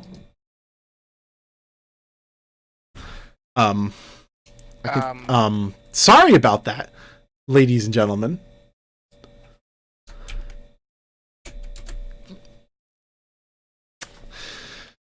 Looks like have our observer some technical difficulties. Our observer's stream. I mean, right at the end there, I think Mississippi State was having a rough time. I mean, towards the end there, they were having a rough time. Even just getting, like, I don't know, they were playing really kind of aggressively. Oh. Yeah. And they ended up paying for it. Yeah, we are getting confirmation now on the final finishing order of that last game. And it was West Virginia in third, so the Mighty Derb didn't manage to get everybody. Second went to Mississippi State, and then first went to UT Austin. So UT Austin, Texas Austin, coming out. Go ahead and get that screenshot for you guys so I can show you the standings at the end. But yeah, UT coming in with a very interesting, I would say. Like, it was an interesting night. And here you go. Here is the ending of that game. You can see Elwood again coming out with 6 kills. DeGrotto 4, EMP Captain 1, and Nanu 0. Second place, Mississippi State Sino 2, Commander Zhao 2, Ninja 1, Jason Tomasi 0. In third, West Virginia, Mighty Derb 3, Borumski 3, Maxter 99 1, and JB 0. Fourth, LSU, I Am Win with 4, Proximus Blackfin 2, HD Beast 1, and Slat 0. In fifth, Virginia Commonwealth, Pixelbob 2, Daniel D2, Thug Trio 2, and Chaos Hammer 0. Ladies and gentlemen, we will be trying our best to get University of Texas in for their second interview and a follow-up, I guess. Yeah, I guess you could say follow-up. Yeah. I mean, I'm interested to see what happened with, like, game number 1 or game number 2. Like, yeah. Because that was not their best game, and then they come back to win game number 3. So it's an interesting situation, and I think that's going to push them back up to first. I think, at least. Yes, it will actually put them back up to first. They're going to be in first with 96 ahead of Ohio State with 83, who is tied with LSU at 83. We're going to scroll down the screen a little bit more here. University of Oregon in 11th, Colorado School of Mines in 12th, Oregon with 43, CSM with 40, SIUE with 38 and 13th, and Rochester Institute of Technology in 14th with 28. So that's our bubble view here. So again, you just kind of want to highlight what the race looks like to for 12th, I guess. What's that whole scenario look like? That's what I just said. One more time. Sorry. Just kind of So yeah. So once again, the race view here is University of Oregon in 11th with 43, Colorado School of Mines in 12th with 40, Okay. and then we have Southern Illinois University of Edwardsville in 13th, the first one out looking in with 38, and Rochester Institute of Technology in 14th with 28. And with that, speaking of standings, welcome to the stream again. Hello. University of Texas. Hello. Long time no see, gentlemen. It was a long break between the first and the second and third. Oh yeah. So, Bad. I mean, that's where I'm going to go first. What happened? Well, I mean, we were a little late on the rotation. We expected there to be people there, and when we crashed, unfortunately, when we were on the bike, it got stuck in the wall. I know people Oh, say no. excuses, but it was saying failed to exit vehicles, so we lost like 10 seconds trying to get out of the vehicle to help. And our then teammates who just got knocked. me and EMP were behind in the US, and we didn't want to crash behind them because we thought we would just run them over. So we stopped outside of the house, and we didn't see any shots being fired. So we kind of pushed forward, and just got destroyed afterwards. Yeah, little misplay on our part, but definitely gave us some time to reflect on and fix for the third game, and looks like it worked out. So, what'd you guys reflect on? Kind of what was your mentality shift? Considering that we just got a last place placement, we were like, damn, we really need to get some placement, so we may not play as aggressive, and we'll go center, but not so center. Maybe play a compound that's not so hot. But so that's what we did. But then we realized it was a Yas zone, so if we could get into Yas, then it would guarantee us maybe a top 5 position. But yeah. So, speaking of Yas, how did the end of the game? I know it was between those 3 teams towards that, I guess, kind of corner with the shacks. How did you guys play that? What was your guys' what was the comms like? Well, once we met it back up and realized that the playground was clear and there was nobody, and that everyone was kind of packed in the corner of that apartment, we saw that the only way for them to get out of that was to vault over that corner wall. So if we rush to that corner wall, there's literally no way if we land our shots that they could win that. Yep. So that call by Elwood to push out to the wall really won us that game. It was probably the best call. Interesting. And I guess was you surprised when you saw where Derb was in that little shack there? Yeah, we knew there was one in the shack because he had killed one running out of the apartment. So we had one guy holding the shack and then 2 guys holding the apartment doors. Yeah, and there was no way for him to go behind us because the zone was closing him off. So he can only face the guys in the apartments. So we didn't really want to face him at all. We knew that he's gonna get peeked and face those guys first. We really just wanted to stay alive because the wall just protected us. No, definitely. Yep. So I think with this win, you guys are pretty close to almost guaranteed a spot into the playoffs. How do you guys, I guess, feel about Pretty sure that? they are at this point, yeah. Yeah, I mean, there's really, unless you guys don't show up tomorrow, which I don't think you will. There's, you guys are pretty much in playoffs. How does that, kind of change how you guys are going to play, I guess, in playoffs? Even, I know it's so soon after the qualifiers, but, you can definitely adjust certain things. Right. Well, the first thing we're going to have to adjust is the Pochinki landing because we've had word that people do like to land Pochinki in other leagues. So we're going to have to consider other places to land and continue to practice our speed of rotations. And that's about it. And hopefully we can secure a place in the finals. Yeah, definitely. So, I mean, just generally, how's the season? I mean, I know I kind of asked you this before, but I guess just overall, what are your thoughts, I guess, now that you guys are in on qualifiers and everything? Just any final thoughts before it gets reset one more time? JP, you want to have a word? No, I think we're doing really great at this point. Elliot's giving some amazing calls, and we're just all landing some pretty good shots, and we're just playing it the best we can, and I see some progress. I feel like we're going to do really good. Hell yeah. Yeah, awesome. So, I mean, Long time no see. I guess we talked to you guys just like very soon earlier. It's awesome to see you guys winning too. It's a really great kind of. I guess it's cool to see you guys are doing so well. DeGrotto, any thoughts about chat? You're pretty popular tonight. I don't know. That's just the other people that I normally play with, aside from the university team. They just like to meme around a lot. So I definitely saw all the tryhards, man. so you did notice, okay? All right. There we go. UTA, thank you so much for coming on once again. I know it's been fun tonight. We appreciate you guys now sharing your thoughts. So Yeah, thank you, man. Appreciate it. yeah, Thank you. good luck and see you guys Have a good night. tomorrow. Yep. See you later. Adios.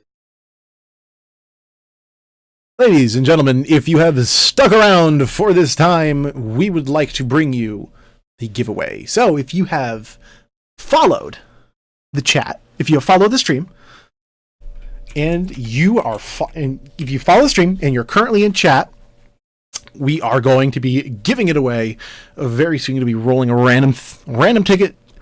Make sure you are followed right now. If you haven't and you're watching, click that follow button. This is a general admission ticket to DreamHack Austin 2018. Ladies and gentlemen, if you are interested in such a giveaway, please follow now. We will be giving one away momentarily. It is not. Yeah, and it's not the. We will be picking it without or not in chat. So the exclamation point raffle is not where you want to be. You just want to make sure you're followed and you're watching. Yeah. I'm curious, how many of you guys, what would you guys do? Tell in chat. What are you interested in at DreamHack Austin? Will you be playing in the open? Or what will be going on? What are you guys interested in? my team on the semi-pro side. We're actually going to be playing in the open qualifiers. So yeah. Winner is J. Michael C98. Are you in chat? This is the name of the winner. If you are here, please respond in the chat or we will reroll in a few minutes. If you do not respond, waiting, I'm going to give you an app instead. yeah, I was going to say, give him an ad. Let's see if he's here.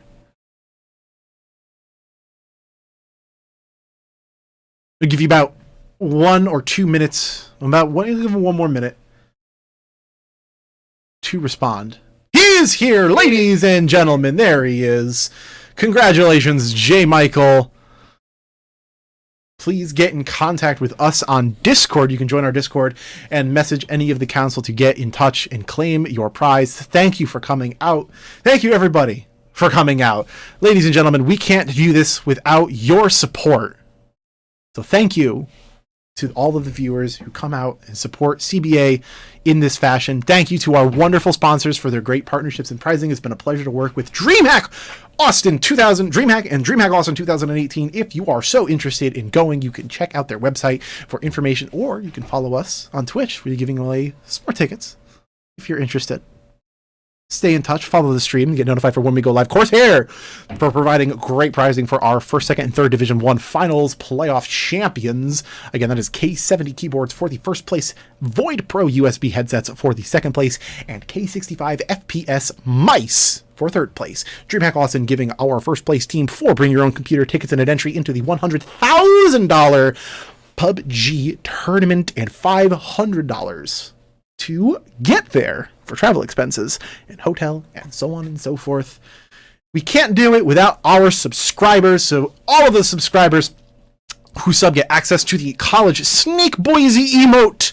You do not have to sub, but we are super thankful for giving that support for our Division 2 prizing, for all the Steam gift cards that they won, and just in general for helping to make CBA the best collegiate PUBG league on the market. Follow us on social media, on our Facebook and Twitter at Collegiate PUBG. Follow us on our YouTube, youtube.com/Collegiate PUBG to get VOD reviews if you would like to review the games or want to catch up on past podcasts that you missed, just like this one that will be up there very shortly. Couldn't do it without the viewers like you. Ladies and gentlemen, my name has been Airless Coos. I will stop talking. And I am Gigabyte. Thank you guys for coming out, and we will see you tomorrow, 9 p.m. Eastern Daylight Time, for the finale of the Playoff Qualifier Series.